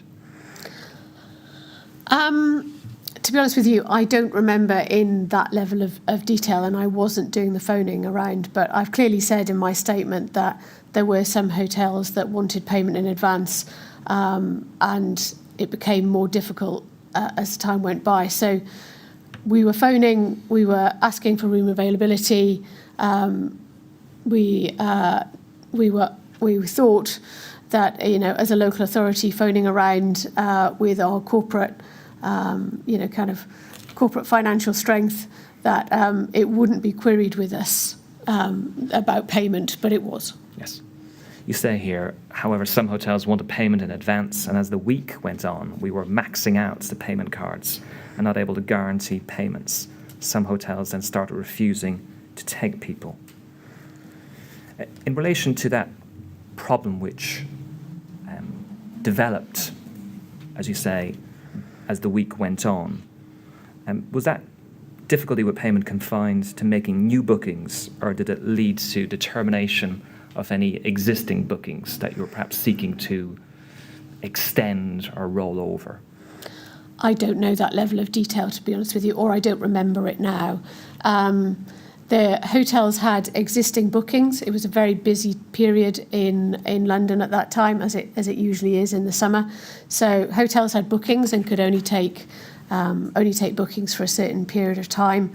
And then some hotels, I said, wanted payment up front. And it just, not all hotels operate in the same way, but I couldn't say with certainty that it caused the termination of some rooms because of the payment difficulties. I don't have that level of detail, or if I did, I don't remember it now, 5 years later. And the final point in relation to this topic is it took until the following week to speak to the chief executives at some of the hotels to agree to take people again. That caused us considerable difficulties. Some members of the team went as far as paying on their personal bank accounts to secure rooms. Is that correct? That's correct. So the position was, during the 14th of June and thereafter, because of payment difficulties, members of your team were using their own credit cards on occasion to pay for rooms. That's correct. I was staggered, to be honest with you, that anybody watching the news and seeing the dreadful events unfolding could question whether the payment for rooms for survivors of the Grenfell Tower fire, but it did take intervention at the highest level in order to be able to secure that agreement by hotels in the capital in order to be able to take people. So there was two aspects to this. Is one, the hotels and their various approaches. Yes. But also the RBKC processes. Was there efforts internally to try to extend the credit cards and Yes. facility? Yes, so this the matter was raised about the difficulty with hotel bookings, and there were extensions on corporate credit card limits, and I remember distinctly asking on the Saturday after the fire, when at Westminster, that there needed to be intervention raised at the highest level with senior people in hotel groups in order to be able to lift this blockage, because it was a very, very unnecessary problem, in my view, that could be resolved by just some common sense, to be honest with you. But no hotel was not going to get paid, and I understand it was not their problem and it was our problem to resolve, but with their help. And I would have hoped that basic humanity would have said that they would have said, yes, these are the rooms, we'll sort out payment with you and we'll keep a log. But that wasn't the case in all cases. And in terms of a lesson learned, having perhaps an agreement in advance with hotels and a plan in relation to that may perhaps have avoided such a problem. It may well have helped if we had an agreement in advance with somebody like the Hilton Group, that there could be, there was a process in place for that. I do understand that hotels have their own payment processes and systems, and the managers of individual hotels probably can't deviate from that without very senior management intervention. So yes, it probably would have helped in advance to have those payment systems set up in advance. But I think the scale of this issue meant you could have had that arrangement with, there's a large Copthorne hotel just off Kensington High Street. You could have made that arrangement with one hotel, but actually the scale of this meant we were booking multiple rooms in multiple hotels across the capital. So it probably wouldn't have been possible to have that arrangement in place with the sheer scale of hotel rooms and the sheer number of hotels that we were booking. Thank you. Mr. Chairman, is that a convenient moment? Yes, thank you very much. Well, we said we'd have a break during the morning. Anyway, you know the way we work. So we're going to stop there. We're going to resume, please, at 25 to 12. And I have to ask you, please don't talk to anyone about your evidence or anything relating to it while you're out of the room. All right? Thank you very much. Could you go to the usher?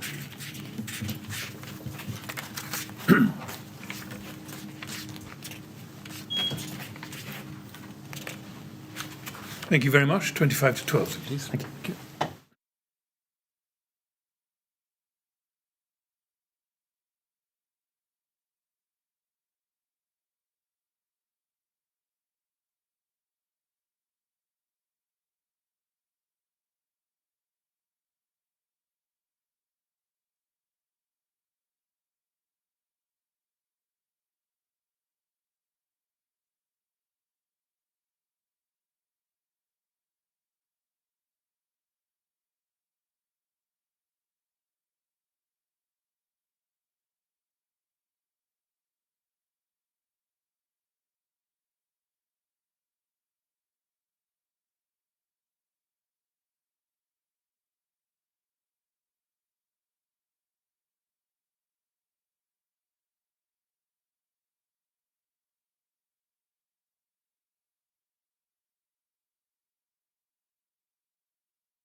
Would you ask Ms Johnson to come back in, please?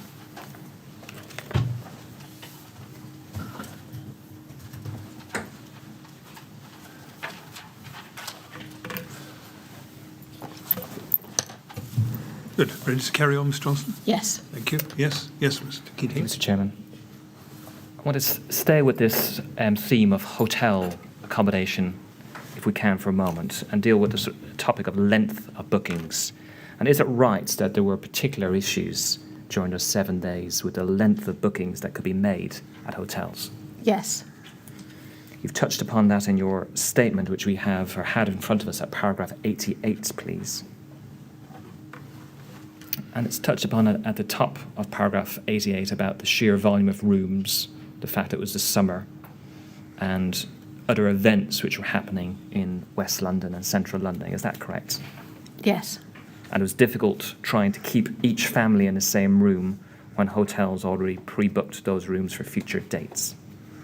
Yes. No residents were told it would have to leave for any other reason than pre-booking on their rooms. We didn't know how long they would or could be there for. That's correct. And you raised the issue of families moving rooms with the Beck at goal meetings out with Nicholas Holgate. Yes. And what was the response when you raised the issue of families having to move rooms because of lack of availability? I don't remember, to be honest. You mentioned in your statement here that you raised it at goal meetings and with Nicholas Holgate. Can you recall whether there's a specific response when you raised the issues in relation to hotel accommodation? I think there was a desire to speak to more senior people in the hotel groups to see if there could be any latitude extended to RBKC in order to be able to secure the rooms and arrange for payment to be made and that not to be a problem. So issues with payment, issues with availability, issues with the length of a booking due to availability.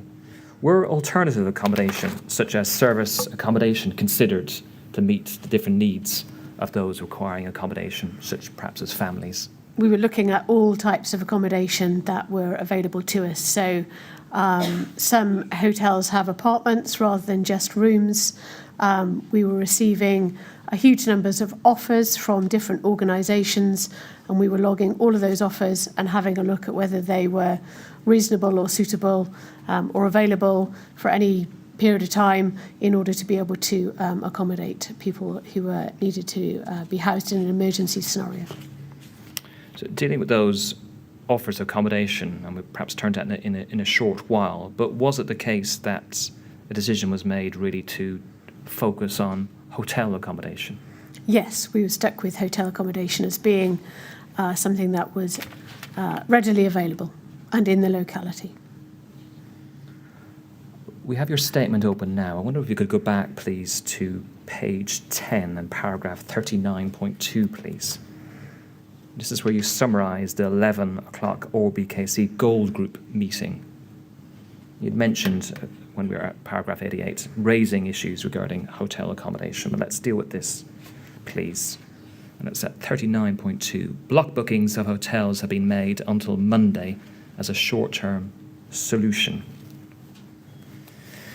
Was the effect of booking hotels that Wednesday, the 14th of June, up until Monday as a short-term solution, was the effect that there was a cycle of having to rebook rooms again and again? Yes.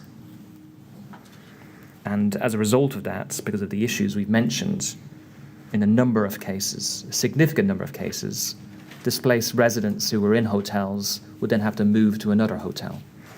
Yes, I mean, depending on the availability of the rooms in that hotel, who would obviously have received a number of advanced bookings for their hotel room. If they had availability, then we could continue to extend the residents' stay in that hotel. But if they did not have availability, then we needed to find them alternative accommodation. Well, let's look at that a little bit more, please. If we turn to RBK 000 27735, and this is an internal document. It's called the Grenfell Residents Action Plan, dated the 15th of June, a document created by your team And it's the action points from a 9 o'clock briefing meeting on the 15th of June involving your team. Is that correct? That's correct. And we focus on accommodation, and we see 77 households currently placed in commercial hotels, and 4 need to be moved today. Alternative accommodation already found, more expected to approach. And we move to the third point. Some bookings cannot be carried over to the weekend, i.e. to the Monday, and need to find alternative accommodation for 24 households. About a third of the amount of people who had been placed at that stage. So as we said, a significant amount of those initially placed had to be replaced in other hotels. Isn't that correct? That's correct. And would you accept that this was highly disruptive and negatively impacted those who had been placed in those hotels initially? Yes. Did the housing team clearly communicate to residents that there was uncertainty about the length of their current bookings? It would depend on whether we had telephone numbers for the people who were in those particular accommodation. It was a very fluid situation, so we were talking to the hotels all the time. Obviously, people who left the tower, some left with phones, some left with absolutely nothing. We did attempt to visit everybody in the hotels who we'd placed on the Thursday to talk to them about the placement and and what was going to happen over the next few days. But obviously people weren't in, and so we weren't able to speak to everybody on those visits that we undertook on that Thursday. So there's a number of factors. It's the recognition that those who left the tower lost everything and may not have had a telephone number. A recognition that attempts were made to visit, but no one was there, and using the hotel as a go-between. Do you accept, within that context, that a number of those affected who were placed in hotels were unsure of how long their bookings were due to last? Yes. Perhaps we could have a look at ORBK 000 20037, please.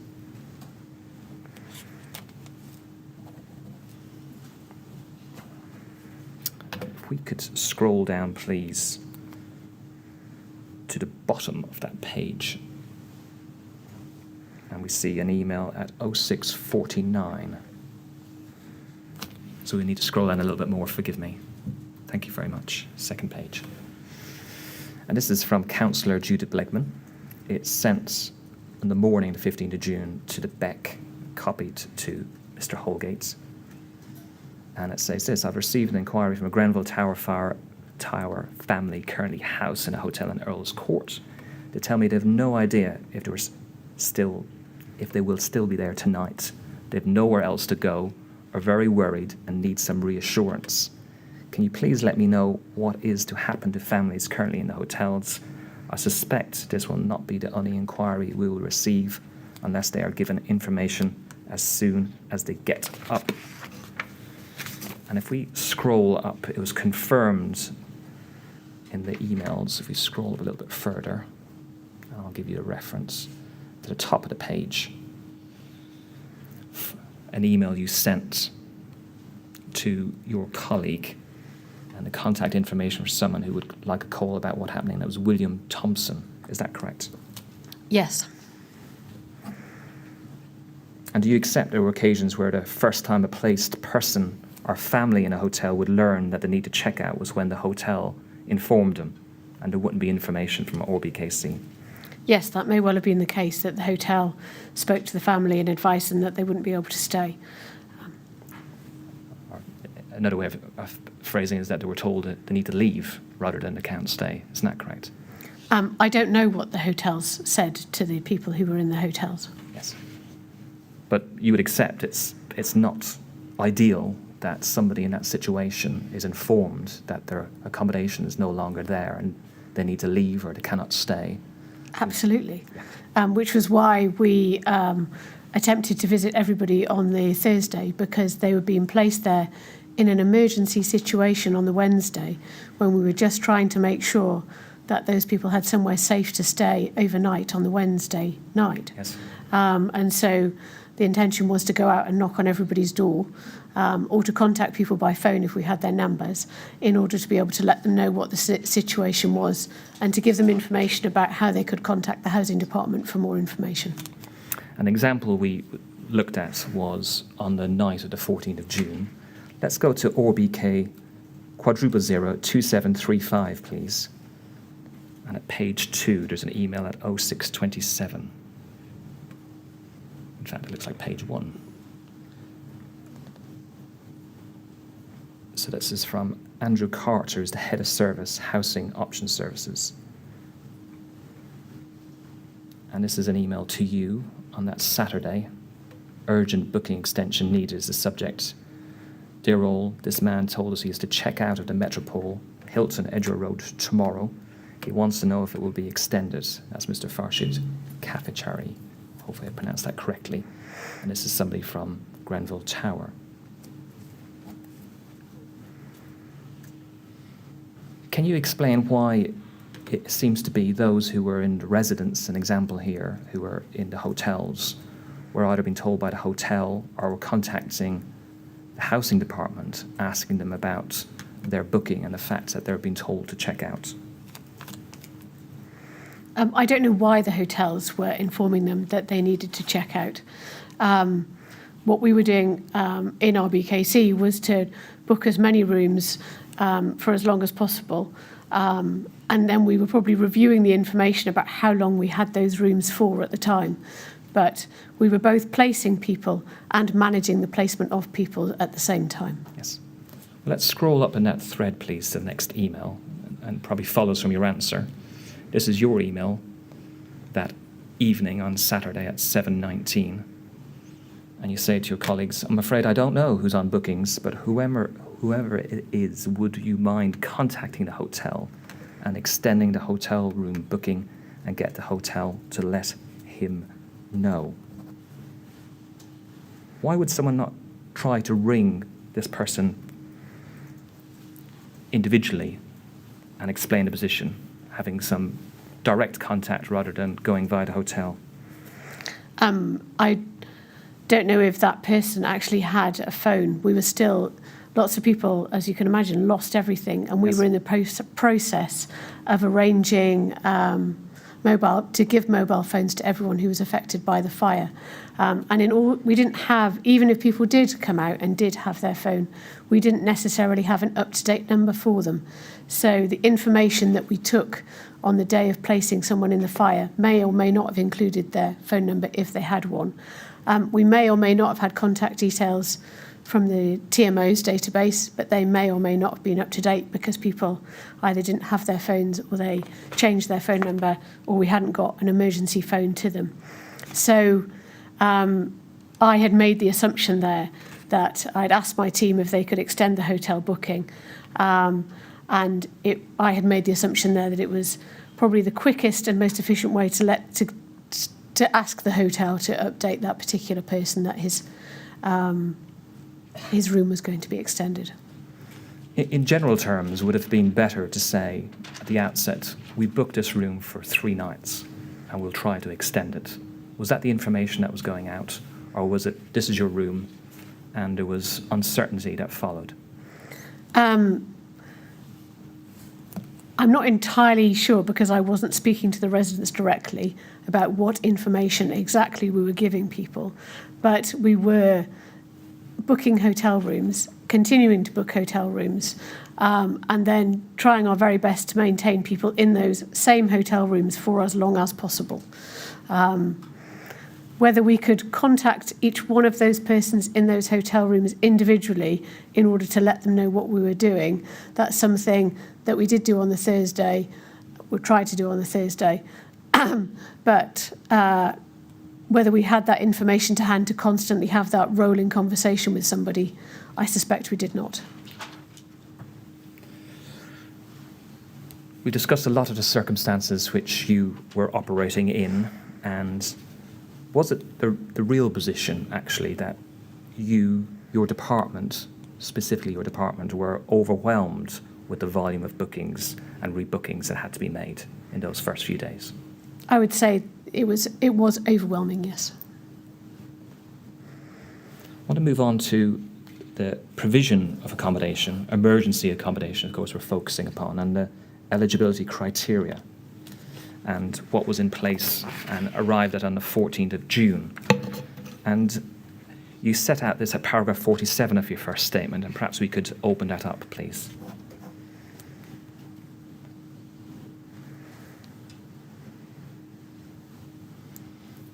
This is what you say in your statement at paragraph 47, and then perhaps we can examine this a little bit further. By the night of 14th into 15th of June, all Grenfell Tower residents whom the council were made aware needed emergency accommodation were found hotel rooms. 72 households were placed in 102 hotel rooms that night. Anybody from Grenfell Tower who asked for a place was offered hotels immediately and without question. And you mentioned 20 or so people stayed overnight at the Westway Sports Centre. As far as I was aware, they had all been offered hotel accommodation but wanted to stay. Is that the correct position? That was my understanding. Does it remain your understanding? Yes. You may be aware that ORBKC in their opening submissions to this module have said that the council acknowledges that there's evidence of a small number of Grenfell Tower residents not being told about this option, i.e. hotel accommodation, in circumstances where there should have been. Do you accept that concession which ORBKC have made? Yes. We mentioned already the number of displaced residents generally from the evacuated properties within the police cordon, and we know that by the afternoon of the 14th, a number of 845 residents were unable to return to their homes. We've heard that those properties, amongst others, were known as the walkways, comprising of Hurstway Walk, Barradon Walk and Testerden Walk. Is that correct? Yes. What was advice given to that group of residents, those within the umbrella of the walkways, not the tower? And what advice were they given in relation to the provision of emergency accommodation on the 14th of June? I don't remember, but I believe they were told if they asked them if they could stay with friends and family in the first instance, that would be very helpful.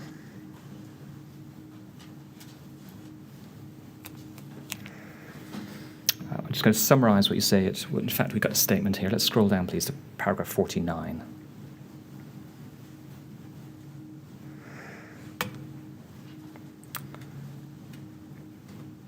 And overleaf, please. The last 4 lines. We said in the first instance that those living in the finger blocks should try to stay with friends and families. If they didn't have anywhere to go, we offered them hotels. Most of them did go to friends and family until the situation became clear. Just going to examine that a little bit more closer and assist you with some documentation. Do you recall by the afternoon of the 14th of June that the position that displaced residents from the wider cordon, the walkways, would be provided emergency hotel accommodation only if they were elderly or vulnerable? I think we were trying to prioritise people in order to be able to find them accommodation. I can't remember exactly how many flats were in the 3 finger blocks, but in terms of our priority, it was for people who had nowhere to go, and those residents whose homes had been destroyed by the fire. So in terms of order of priority, we were looking to house those people who were vulnerable or had nowhere else to go. Let's assist your recollection with ORBK 000-18898, please. This is an email sent by you on the 14th of June at 13:46. And this is to Emma Strugnall, who was in the media and communications team. Accommodation. We're directing people who were affected by the fire to the 3 emergency rest centres. We're providing emergency accommodation for people impacted in Grenfell Tower. And then in the 3rd paragraph, the 4th line, we are advising people to go to the emergency rest centre, advise the housing staff who they are, if they are old or vulnerable in any way. We'll seek to provide you with emergency housing. For everyone else, we are waiting to see if they will be allowed to return to their homes. Our emergency rest centre accommodation will be needed. Does that assist in terms of the history, timing of the advice given to your members of staff? Yes, it was. Yes, it was the advice given to the members of staff when trying to find a considerable number of properties in a very short period of time. We put in place a system whereby we sought to help those who were most vulnerable in order to be able to provide them with accommodation. And do you consider that advice to your staff to cascade? Do you think that decision and advice was clearly communicated to residents in the wider cordon on the 14th of June? I don't believe there was any mechanism to advise residents in the wider cordon of that advice. I believe if people approached us, we were able to advise them of that, but there wasn't a mechanism in order to be able to disseminate that information more widely. Well, one mechanism would be using social media and channels such as Facebook or Twitter and putting messages out there. Do you know if that was done? I don't. You talked about prioritisation of offering accommodation, but was it actually the other way around, that there was a decision to limit the offer of hotel accommodation really because of the number of displaced people? The sheer volume of people that may require accommodation, there's a necessity in order to be able to prioritise them, in order to be able to target at those that are the most vulnerable or unable to find anywhere else to stay. And it's touched upon there in your email, which we just read out, that you were waiting to see if those who were in the wider cordon would be allowed to return to their homes or emergency rest centre, return to their homes. So at that stage, was there a hope or expectation that those who were displaced in the wider cordon would be allowed to return to their homes on the night of the 14th of June? Yes. I didn't know the condition of their properties at that time, and I didn't know how long the police would have that cordon in place. So it would appear from the email sent at 1:45 on the 14th that it was my hope that the cordon would be lifted and those people would be able to go home. And this is a cordon which is operated by the Metropolitan Police Service. Can you tell us what was done in relation to obtaining advice from the Metropolitan Police Service regarding the relaxation of the cordon? I wouldn't have been responsible for contacting the Metropolitan Police myself. I believe that would have been information that would have come through the BEC or through other channels within the local authority. I would have waited to have heard advice from the Metropolitan Police about what their decision was on the cordon. That was not my decision, and I did not have an open channel of communication with the Metropolitan Police. If we could turn to RBK 000 31298, please. This is a long email chain. If we could go to page 3 of this document, please. To 1450. There's an email at 1450. Thank you very much. And that's an email from Robert Scholl. It's to you and other people in your department who we are accommodating latest. 14th of June, 1450.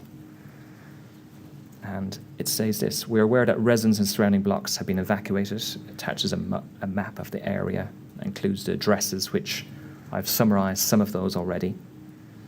We scroll down. If residents of the cordon area remain evacuated, it is likely to be accommodated in a rest centre, as it's likely to be only for one night, unless they are older, vulnerable, etc. We will accommodate these.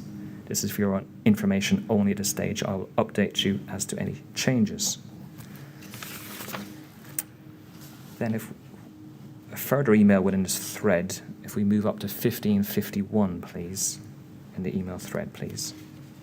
Perhaps you scroll up the next email above, which is on page 2. This is Mr. Scholl again. At 1551, you're copied in. Hello, an update. We will accommodate the following who live in the cordon area: families with children, older persons, vulnerable persons. If you were at one of the rest centres and identifying people for placement, please make sure you identify their vulnerability along with all the other info. Thanks, Rob. So it appears from this, by that stage, that the eligibility criteria had been extended to include families with children. Is that correct? Yes. Was there any reason why they were not included in the initial eligibility criteria? I don't remember. You can't remember whether it was an omission or a deliberate decision by prioritisation not to include them? I don't remember, but I would expect it was an omission rather than something that was a deliberate decision not to place people with families and children in that first cohort. And what Rob was doing was making that clearer. So this email we were looking at is 1551, so near 4 o'clock in the afternoon. Were there efforts by RBKC to update those who were affected, who may have been in contact with housing officers prior to that time, about the change in eligibility criteria for accommodation? I'm sorry, I don't really understand your question. So we got this, I'll rephrase it, I'm sure it's my fault. So it's 1551, the criteria has been extended to include families with children. Yes. This is mid-afternoon. In relation to those displaced people who had families, who may have been in contact with a housing officer at any time up until that change in policy, was there contact made with them to say, well, things have changed, there now is accommodation available? Not to my knowledge, no. If we follow this thread up, please, to the bottom of page 1, back to this email. Thank you very much. We see at the bottom of page 1, 1621, from Ryan Bird, Wednesday, 14th of June, 1621.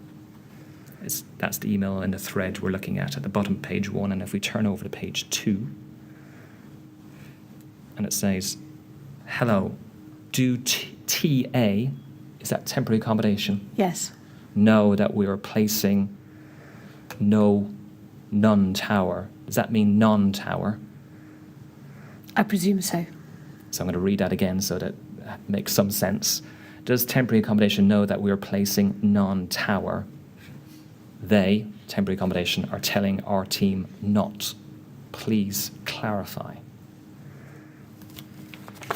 And then if we go back to page 1 and follow this thread, we see that 1623, Amanda Gill, your colleague.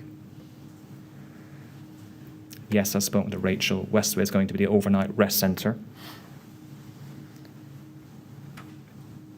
And the last thread that I want to focus on is if you just scroll up a little bit more, please.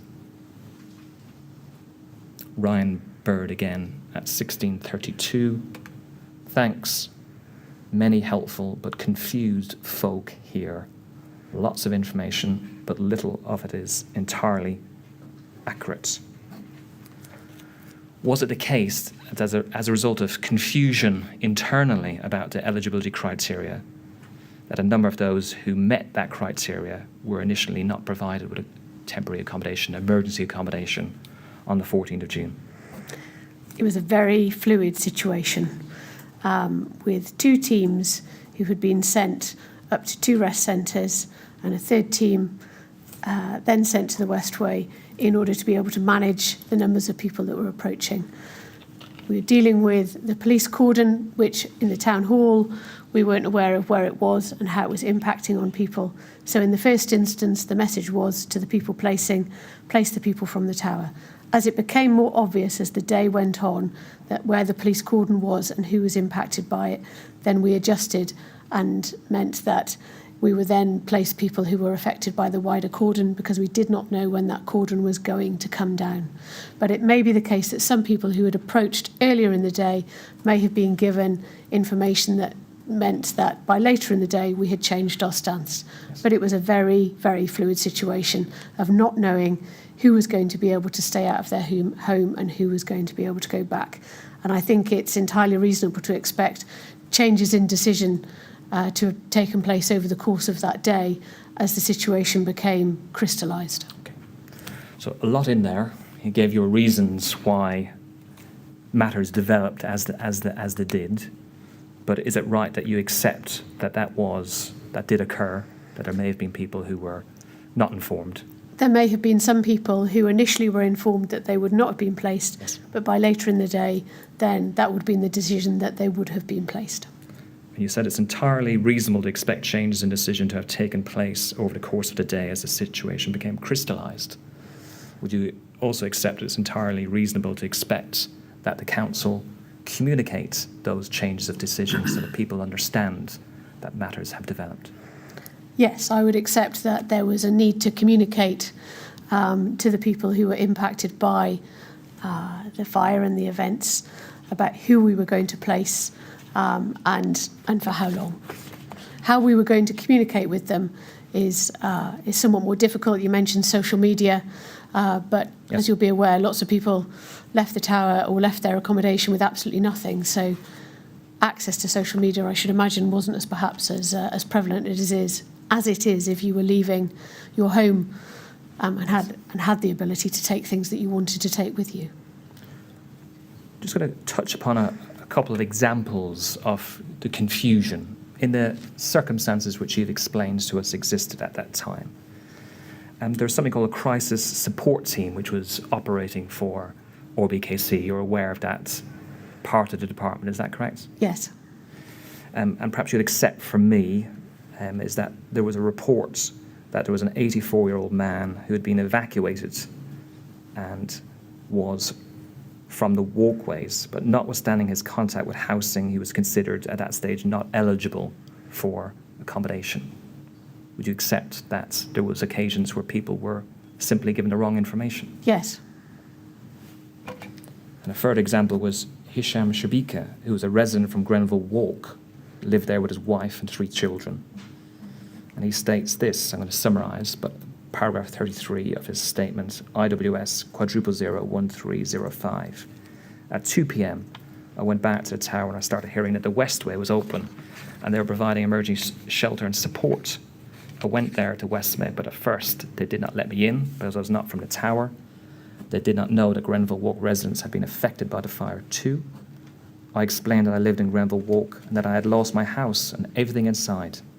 We'd evacuate and couldn't return. I told him all I wanted was some powder milk for our baby son.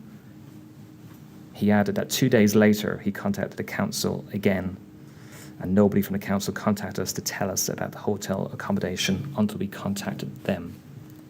So an occasion where somebody who had a family who was from the surrounding area, although very close to Grenfell Tower, who wasn't provided accommodation, and do you accept that he should have been contacted? Yes. And was the approach of RBKC, because of the circumstances you were operating in, that those who needed assistance really had to come to the rest centre or come to you as an organisation to get assistance? Yes, they needed to make themselves aware that they needed to make themselves aware to us that they needed assistance on that first day particularly.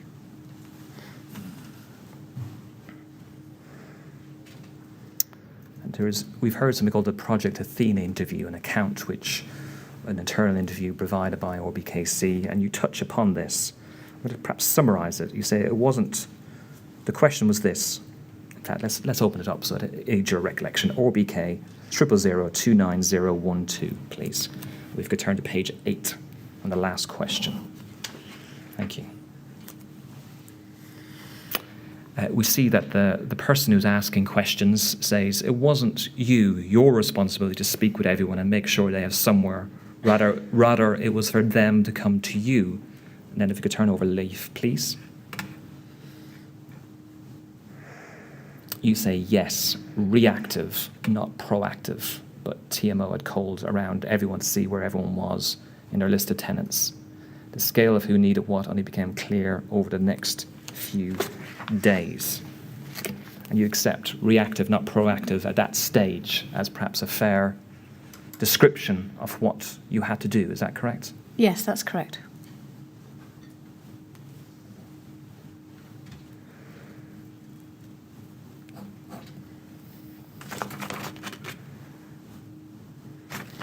I wonder if you could turn, please, to RBK 000019778, please.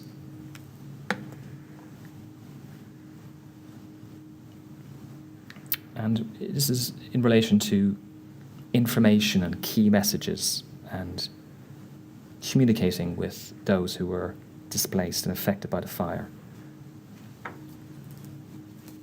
This was circulated, this was drafted, I could summarise for information we have, around 2 o'clock on the 14th of June and circulated to OBKC staff, TMO staff and staff from the Westway.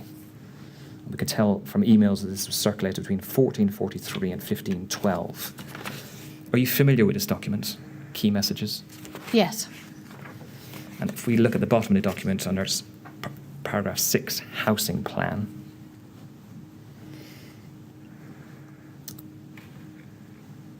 if you're a Grenfell Tower resident, please go to one of the above rest centres or the town hall and we provide you with emergency accommodation. If you're a resident of any of the other blocks that have been evacuated due to fire, then please also go to the rest centre and make yourself known. We're awaiting an update. If any residents of the evacuated blocks are vulnerable or elderly, we'll seek to provide you with emergency accommodation. However, we would encourage people to stay with friends and family in the first instance until we have further information. So that was the information, key messages, an internal document shared amongst RBKC, TMO, and those at the Westway. Do you know, you probably touched upon this already, whether that information was circulated elsewhere to those who were affected using social media channels or the websites of RBKC? I don't know. And Abe, are you able to say that those displaced residents who may be vulnerable or where English was not their first language, do you know whether there was any consideration regarding their needs and communicating with them? I don't know. I want to deal with a topic of reports that those in the walkways where certain residents were sleeping rough, i.e. having nowhere to sleep. And were you aware that there was reports late on the 14th of June of displaced residents sleeping rough? I wasn't aware that anyone was sleeping rough. There was no need for anybody to sleep rough because the Westway was open and available for people to stay there. So you weren't aware at the time, No, and you said that there was no need. that's right. In relation to that, from your perspective, somebody who's worked for many years in the housing department, somebody who's very senior at RBKC, would it cause you concern to hear in the wake of such a serious incident that there was people who were displaced, affected by the fire, sleeping rough? Of course. If we could turn to RBK 000029413. This is the Beck log. It's in a spreadsheet, so it may take a little bit of time to open up. We're going to go to row 228. And between us, we're going to navigate through this. It might take a little bit of time.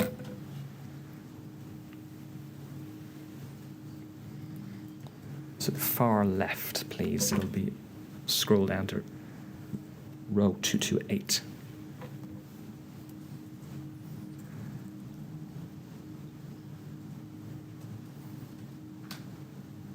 Okay.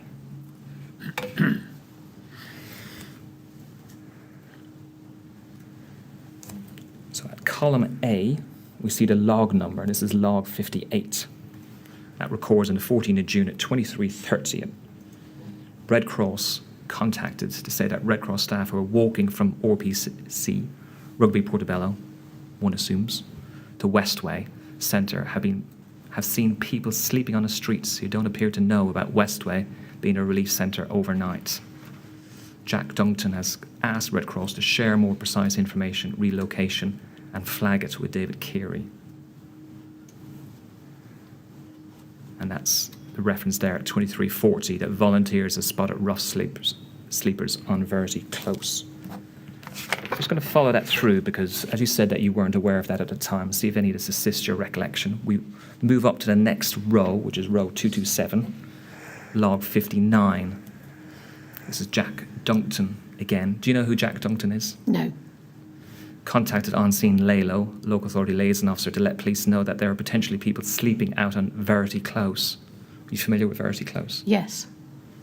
And I've asked police to go and check the area and go to the Westway Sports Centre. If you turn to row 222, which is log 64, please. This is the 0045 from Guy Cullum Lalo. Item 2. He has spoken to a police officer in accordance regarding people sleeping outside of Verity Close. The police say they don't have the capacity to send an officer. The police are winding down. Officers have been sent home. Finally, in relation to this, row 213, please. Log 73. Thank you. So this is 0130. 15th of June, so overnight, Guy Cullum Lalo has been in touch to say that they've not come across people sleeping on the street around Verity Close. The police are standing down their day shift. David Curry contacted Suez, they're the cleaning part of the organisation, is that correct? I believe so. To inform them about anti-council feeling and other matters which don't relate to this topic. You mentioned that you weren't aware of these reports at the time, correct? Yes.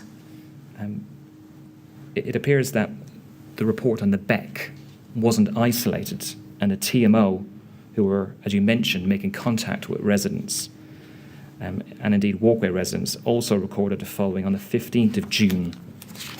And in relation to that, what I'm going to do is I'm going to summarise their log. Perhaps you'd accept it from me. This is what came back from their information. A named individual from Barradon Walk was sleeping in the park with his dog, and it appears the reason why was the concern for where his pet would go. Were you aware of that? No. Another named individual from Barradon Walk was recorded as sleeping under the flyover. He stated he required accommodation, and it was noted by the TMO officer that his mother will assist him to call RBKC. Maybe a suggestion of vulnerability. Again, were you aware of that? No. And the last example I'd like to refer to you is a named female resident from Testerton Walk who had 2 sons who were not adults. She was recorded to have stayed in her car on the 14th of June and over to the night of the 15th and was advised to go to the Westway. Again, it probably flows from your previous answers that you weren't aware of this. No, I wasn't aware of those individual cases. So regular contact with the TMO, this, if there was reports of homelessness, would be something of real concern, but it wasn't brought to your attention. It wasn't brought to my individual attention, no. In relation to this ring around, for want of a better word, that the TMO were doing on the 15th of June, some of that contact also referred to a named resident not having much luck with the temporary accommodation number, which must be a reference to the housing line. Is that correct? That's correct. Was that housing line operating in 24 hours or was it limited? I don't remember. We did put a shift system in place quite quickly, but I don't know from the 14th of June to the 15th of June. We did have it manned from, I believe, 8 o'clock in the morning till 10 o'clock at night, but I don't believe it was manned overnight. And there was also entries when this call around was made where other tenants were staying with friends, and it was indicated that they required accommodation as they could only stay there for the short term. So drawing that together, from that information, would you now accept that there was a number of displaced walkway residents, some with families, some potentially vulnerable, who had nowhere to stay for that first night on the 14th of June, and perhaps some of the later nights? Yes. And do you accept that that was in part a consequence of this passive approach by RBKC and poor communication regarding the eligibility criteria, both internally and externally, regarding temporary accommodation? I don't accept that it was our passive approach, because we were being extremely active at that time. By saying it was passive, you give the indication that we weren't actually doing anything in order to be able to house as many people as possible. But we were doing a great deal in order to be able to to house people who approached us. I do accept from the evidence that you have put before me that there were people who unfortunately did not receive the level of care that they should have done on that night of the 14th of June, and therefore unnecessarily slept in their car or who slept out, but should have, if they could have known about it, been housed in the Westway overnight and then subsequently received the offer of emergency accommodation. I'm going to move on. I just want to say, I do not know, though, based on the evidence that you've provided, as to whether any of those 3 people that you've provided as evidence had the ability for us to contact them. So I don't know whether, even if we had been proactive, that we would have had the ability to phone all of those people in order to be able to let them know what was available for them. And proactive is perhaps a better word than passive, in fairness to you. But in terms of being proactive, we know that from the information I provided to you, it was a ring around. So all these people who were contacted by telephone. So these were perhaps people who were contactable. Well, in any housing management scenario, you have telephone numbers for people who live in your accommodation. Yes. Whether those telephone numbers are up to date and whether you are able to get hold of people as part of that ring around, as I believe there's a subsequent entry, is that it's not always possible to get hold of people or have up-to-date numbers and or email addresses for them, because tenants are not obliged to give you their personal information, and nor should they if they don't want to. I'm going to move on to another topic, please, which is the consideration given to allow those walkway residents who were displaced in the wider cordon to return to their homes. And you indicate in your statement, paragraph 60, that on the 15th of June you had no idea as the day wore on whether 850 people in the wider cordon could go home or whether we may need emergency accommodation too. It was not until quite late in the day that people could start returning to their homes in the wider cordon. Is that correct? Yes. And can you recall how it was decided that those in the wider cordon, such as the walkways we've discussed, could return to their home? It was not my decision, so I do not know what decision was taken by the Metropolitan Police on lifting the cordon to allow people to return home. Well, there's probably two factors there.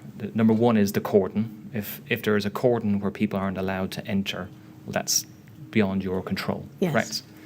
And then is when the cordon is lifted or relaxed or reduced, is then the decision whether it's appropriate or suitable for those people to return to the accommodation.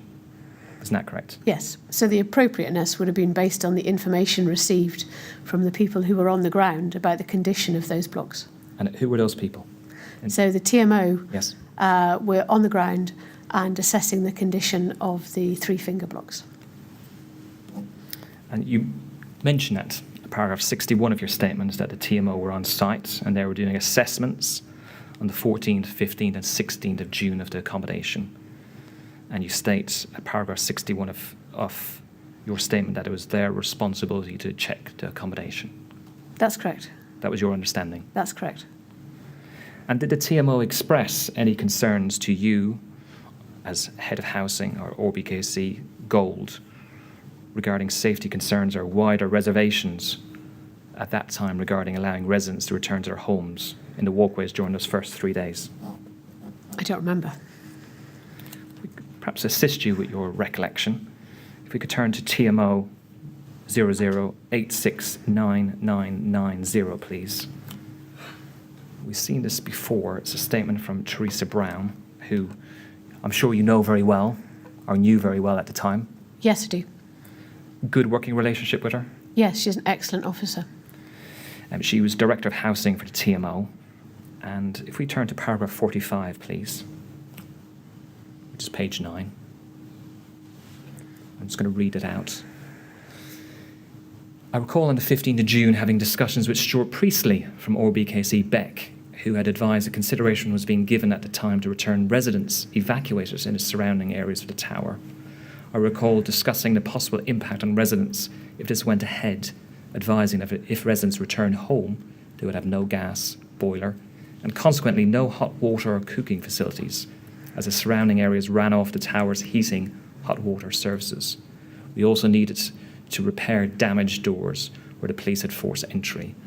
And I, Teresa Brown, suggested that returning residents should not be rushed back until we could assure proper provision of services. And she gives examples how the door entry system also needed to be rerouted. Were you informed of that advice by Teresa Brown that returning residents on the 15th of June should not be rushed back? I don't recall whether I received that information, but I do recall receiving information about the condition of the finger blocks and about the work that needed to be undertaken in order to be able to make those the accommodation to fix the doors, to fix the door entry system, to check for smoke damage, to check for flood damage, and to effect the repairs that needed to take place. And I was also very aware that the boiler for the finger blocks was in the basement of Grenfell Tower, and therefore there would need to be an emergency or an alternative boiler system put in place in order to be able to allow people to return.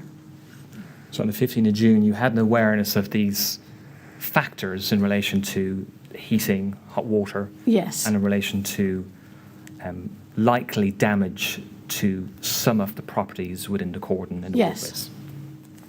If you scroll down, please, to paragraph 48 of her statement, please.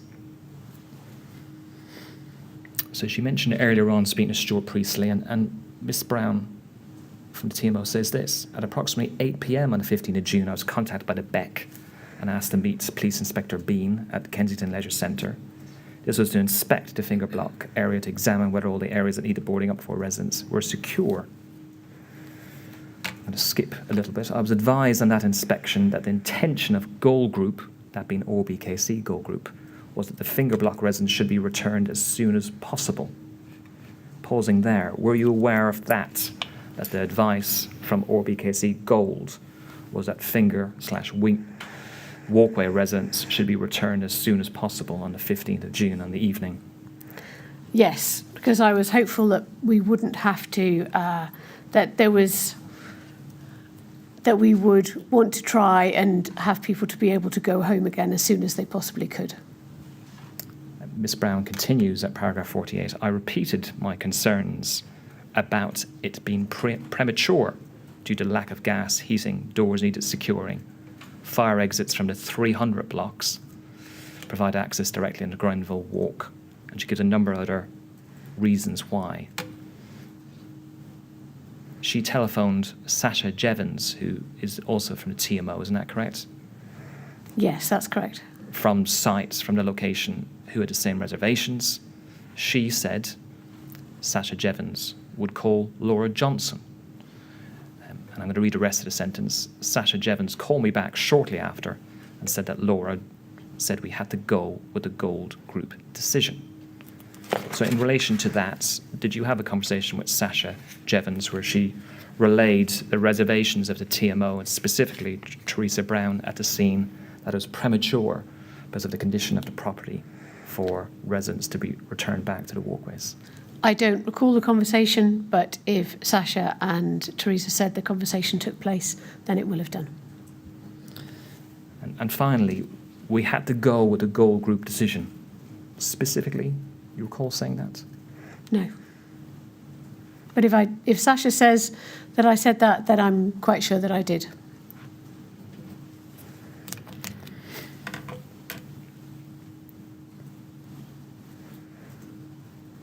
If concerns were expressed by the TMO regarding the state of the accommodation and it being premature, do you think those concerns should have been taken into account and heeded?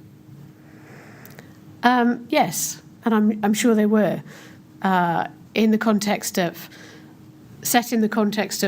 trying to find the sheer volume of accommodation for people that was required in London at that time. So the alternative is either people can go home and realise that it's far from perfect and there are faults with it, or that they can stay in an emergency rest centre. And I think, kind of, it's a very difficult decision to take when you're looking for hundreds and hundreds of units of accommodation in a very busy capital city where there isn't hundreds and hundreds of empty units of accommodation to provide people with. That sometimes you have to make very difficult decisions, which is about, are people going to be able to go home even though the accommodation is not as perfect as we would like it to be. And on the description we've heard, use the phrase, not as perfect, but there was issues regarding whether it was habitable, really. Isn't that correct? Yes, in terms of if it was not habitable, then and if the feedback was that it's just not habitable, flood damage, fire damage, then nobody would have been made to go back. But if there was an issue of, unfortunately, not having hot water, heating being less of an issue because it was June, then it may have well been considered that it was reasonable for people to return home until that hot water provision could have been put in place. And I know that the TMO worked over the weekend of that weekend to ensure that all the doors were fixed and the door entry was fixed. And then there was a period of time over the following few days where an emergency boiler provision was put in place. In relation to this phrase, gold group decision, so RBKC gold group decision, and we know that group met twice on the 15th of June, and we'll see the minutes in due course, but it's a decision which doesn't appear to be minuted within those meetings. Do you recall, and I know you may have get this answer already, but do you recall at any stage outside those meetings any contact with members of RBKC Gold regarding this decision?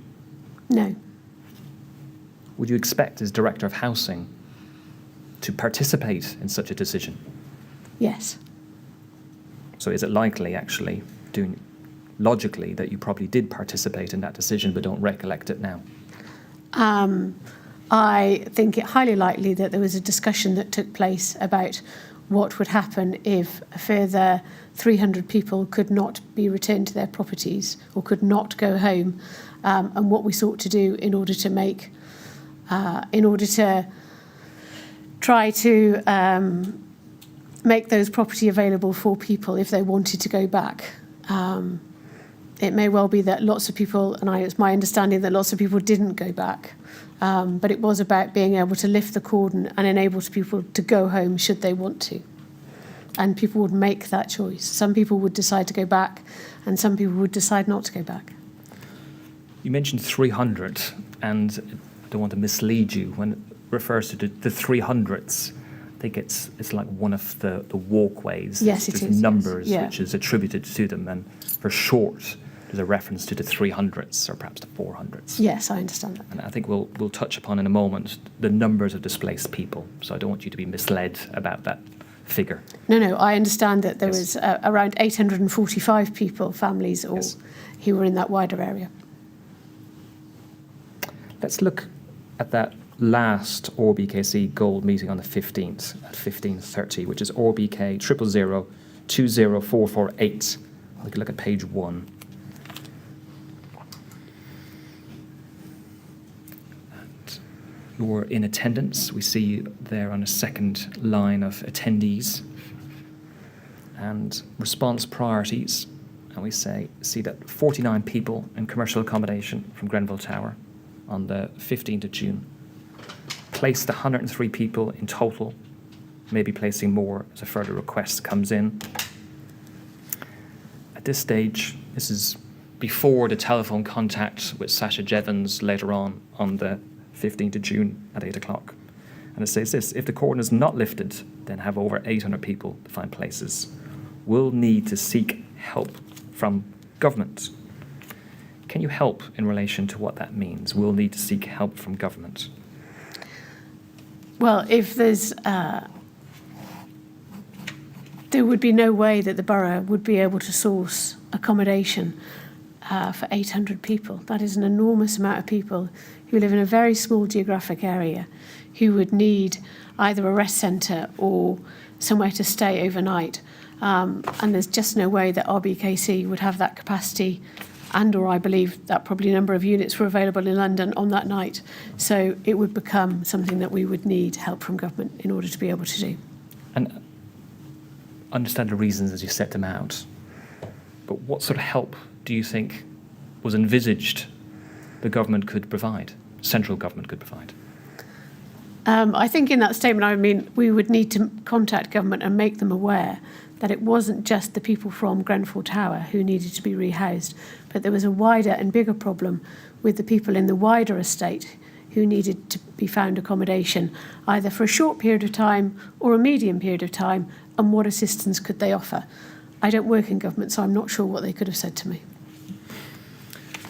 And your Director of Housing, as we've mentioned a number of times, it's the second day of the ORBKC response.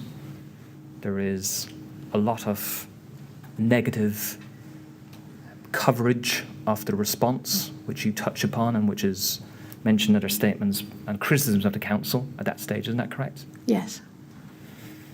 You mentioned how hard your team is working, but looking at the scale of the task you faced, did you not think that ORBKC needed more assistance? Looking at it in hindsight after the event, then clearly more assistance would have been extremely helpful. At that time, I would say it was very much in the housing department, head down, let's just keep going. We need to be booking hotels, rebooking hotels, placing people as they approach, logging all of the offers that we're receiving, seeing how useful they are, and then seeing how we can help the people who are approaching us. You were asked questions earlier this morning regarding the morning of the 14th of June and any advice which David Curry gave to the Chief Executive Town Clerk of ORBKC, that this was too big, effectively, for ORBKC and to seek external help, which I've summarised. Were you aware on the 14th or 15th of June of the assistance that could be provided to ORBKC, such as the London Local Authority Gold resolution? No, I wasn't. Do you recall any discussions with Nicholas Holgate or at these meetings amongst ORBKC leaders as to activating the London Local Authority Gold on the 15th of June? No, I don't recall a discussion about that. If we could, so we've just been looking at the afternoon of the 15th of June and just perhaps to track the numbers of those who are being placed, to use a clinical term, hopefully not an insensitive term. If we could turn to ORBKC 000020703.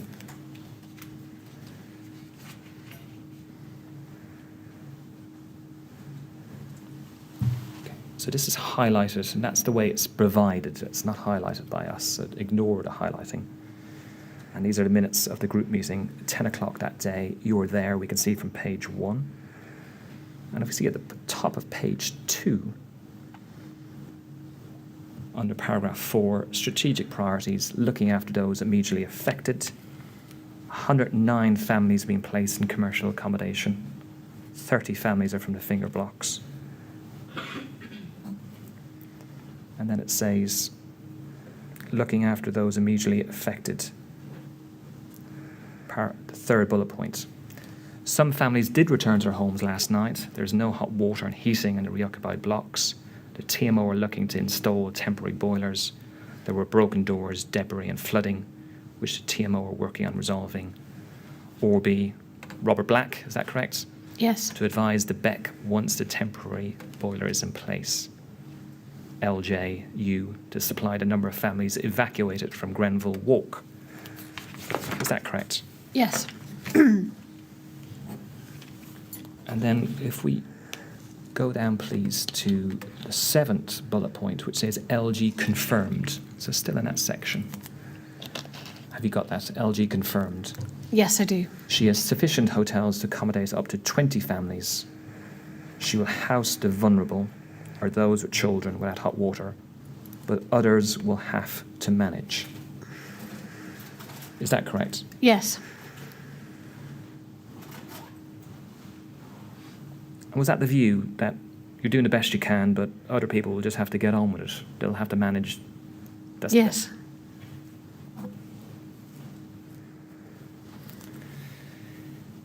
And what was the timeline for installing these temporary boilers? I don't know, to be honest with you. I don't remember. Is it fair to say that it took a significant period of time, probably more weeks than days, to install temporary boilers? I think it did take longer. It was first spoken about as the situation became apparent about the lack of hot water in the finger blocks, and then an assessment needed to be made of how, in engineering terms, how difficult or how easy it was in order to hook up a temporary solution. And that situation, again, was quite fluid as the TMO and Westminster, who were assisting, worked out what the solution was. Fluid situation, a complex situation. Very complex. And one which, perhaps in fairness, was envisaged to last a considerable period of time, even at that stage. I couldn't say with any certainty that there was a timeline placed on how long it would take to put the temporary boiler solution in place. I had no view at that point whether it would take hours or days or weeks. And in relation to those who were returned to their homes in the walkways, who didn't have hot water or heating or gas to cook, putting aside that June had been warm, but just actually to be able to cook, what alternative provisions were made for those people? So we were looking to put in place providing people with financial assistance, I believe, in order to be able, so that they could go and get food elsewhere. And I believe there were showers available in the sports centre. Has that been the Westway? The Westway and or the Kensington Academy Leisure Centre. But I believe actually at that time it was still being used by the police. Yes, probably the Westway. Probably the Westway, yes. Okay, I'm just going to move on to another topic. Actually, probably staying in the same theme about the numbers of households and people being accommodated. And I'm going to summarise what you say at paragraph 50 of your statement, saying that we still had many people approaching us on day 2 and 3, Thursday and Friday, 15th and 16th, which included Grenfell Tower residents as well as people from the finger blocks, walkways who required rehousing. And as those numbers increased, was it the case that it was a real struggle to keep up with the increase in demand? Yes. So we've heard already that by the end of the 14th of June, 77 households were provided with hotel accommodation. 20 stayed in a rest centre. We touched on that already, but by the 20th of June, the 12 o'clock RBKC Goal Group meeting minutes, which I can summarise as RBKC 000017570, reported a total of 250 households had been placed, with 125 from Grenfell Tower and Grenfell Walk, and 112 from the broader cordoned area. So lots of numbers there, but really from the first day, 77 households, and by day 6, approximately day 7, it increases to 250 households. And amongst those, 112 from the broader cordon area. Does that sound correct? Yes. So a significant amount of people in the wider cordon area, in the end, were placed in temporary accommodation. That's correct. And by temporary accommodation, we mean hotels. That's correct. Got time to deal with offers of accommodation, which you've mentioned upon earlier on this morning, receiving offers of accommodation. Perhaps I can deal with that in short. Is it correct that from the 14th of June onwards, RBKC received a substantial number of offers of accommodation from members of the public, other local authorities, housing associations, charities, businesses, and indeed hotels? Yes. And was it the view of RBKC's housing team, led by you, that hotel accommodation was the most appropriate option in terms of location and compliance, in terms of cleanliness, fire safety, and other standards? Yes, the accommodation that was being offered very generously, I have to say, by lots of people who obviously had seen the news and were horrified by what was taking place, was, kind of overwhelming in terms of people's kindness. And I must say that it was, it was, you are quite humbled by what people offer in those kind of circumstances.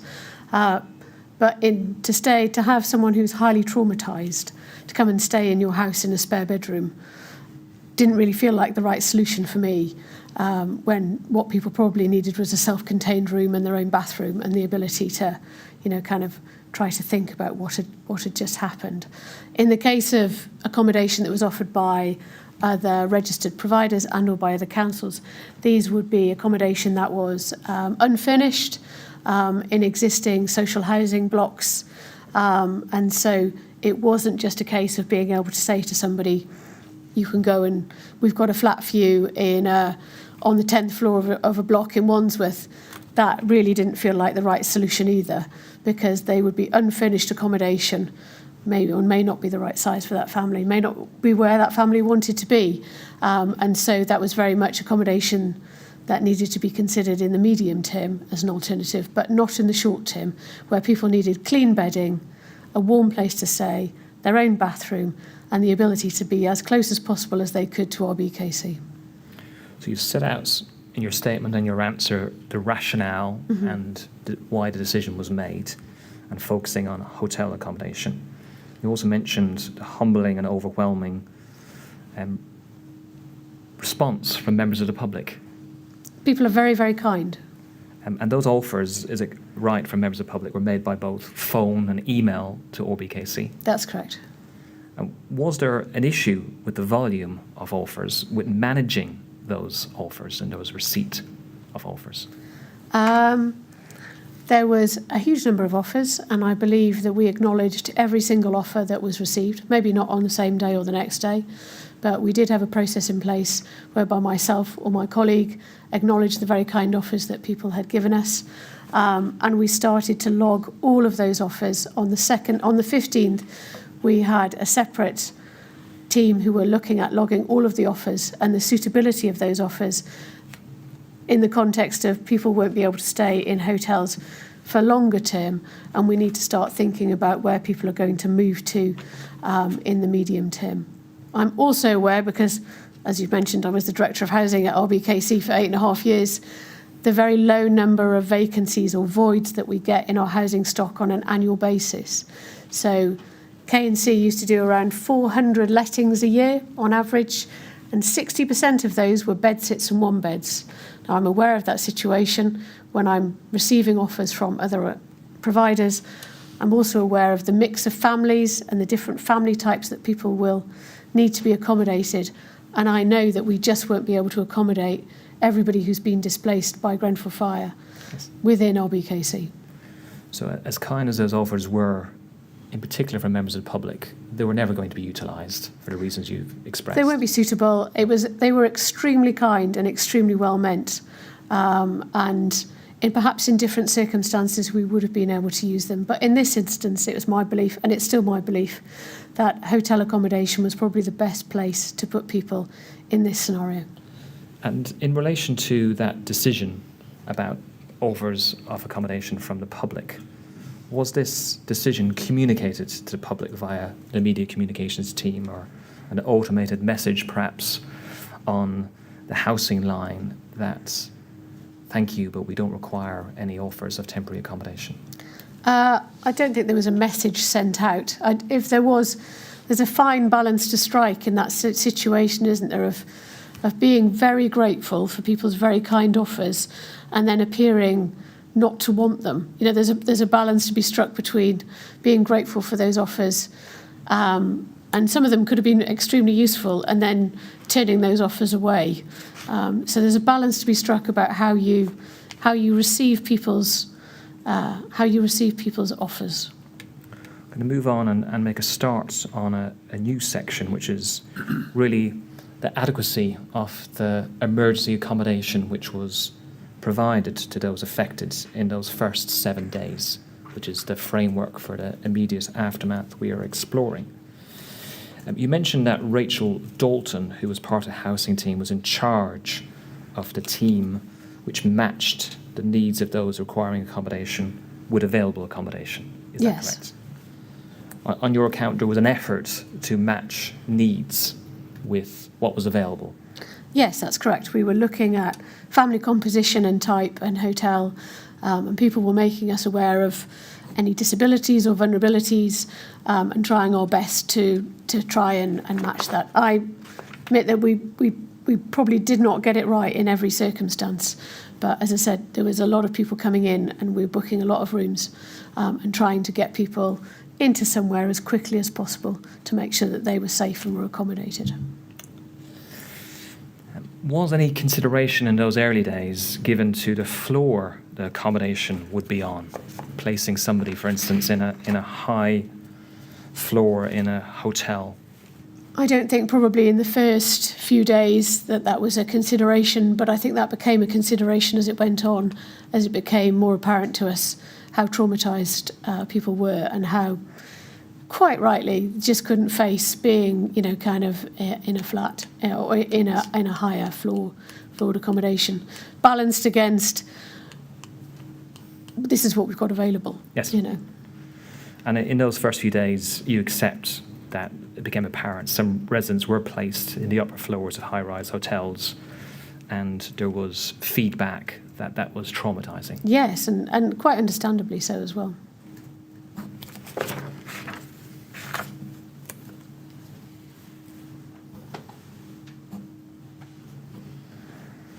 And at what stage do you think there was this recognition and change in the placing of those who were understandably traumatised in lower and floor hotel accommodation? Can you say?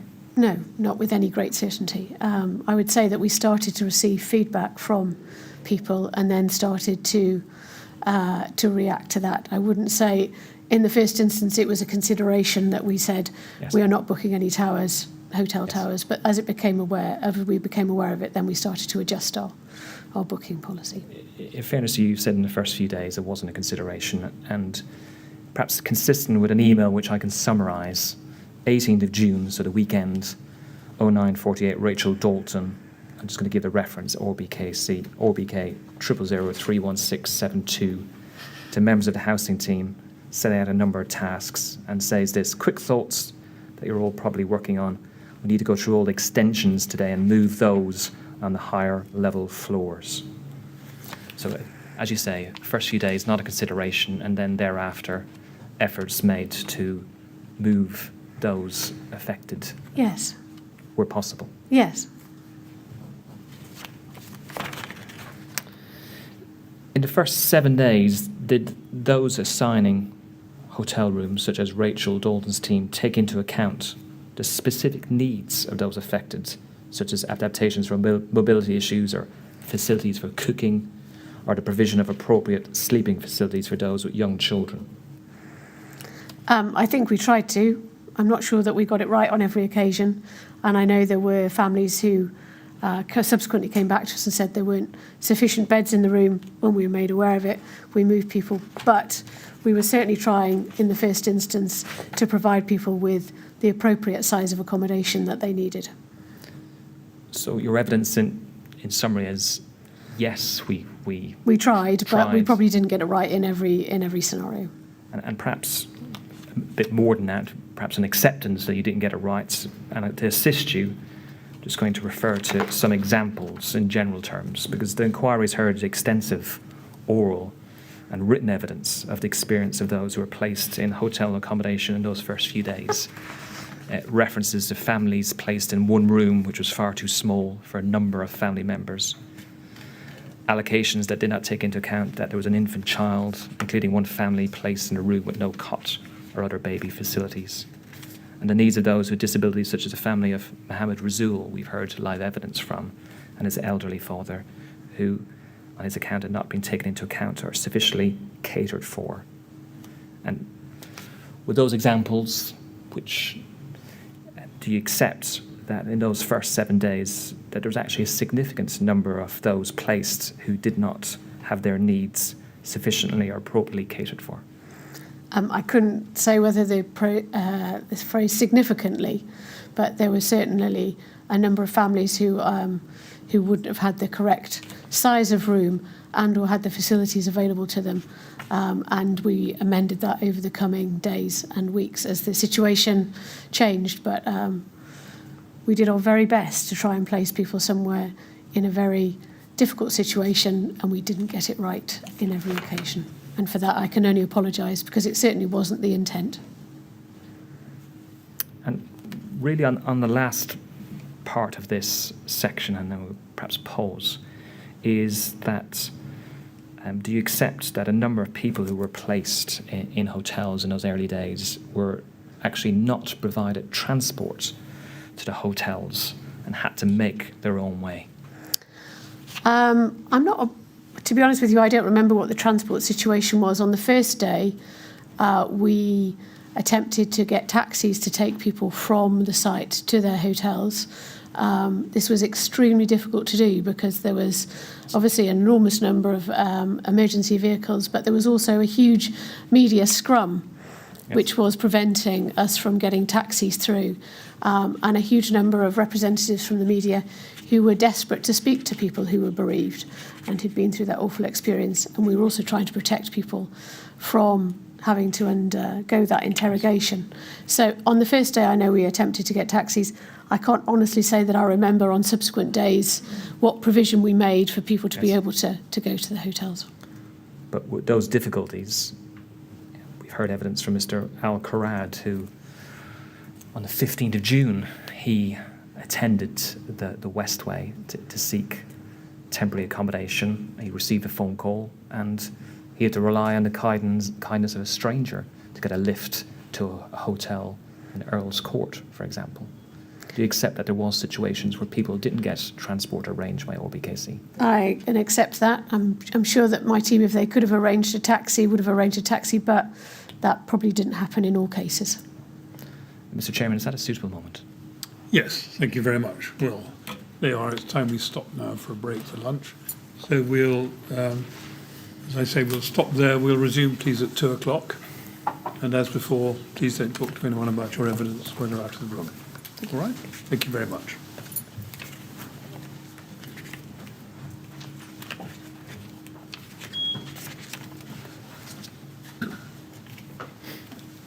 Thank you very much. 2 o'clock, then, please. Thank you.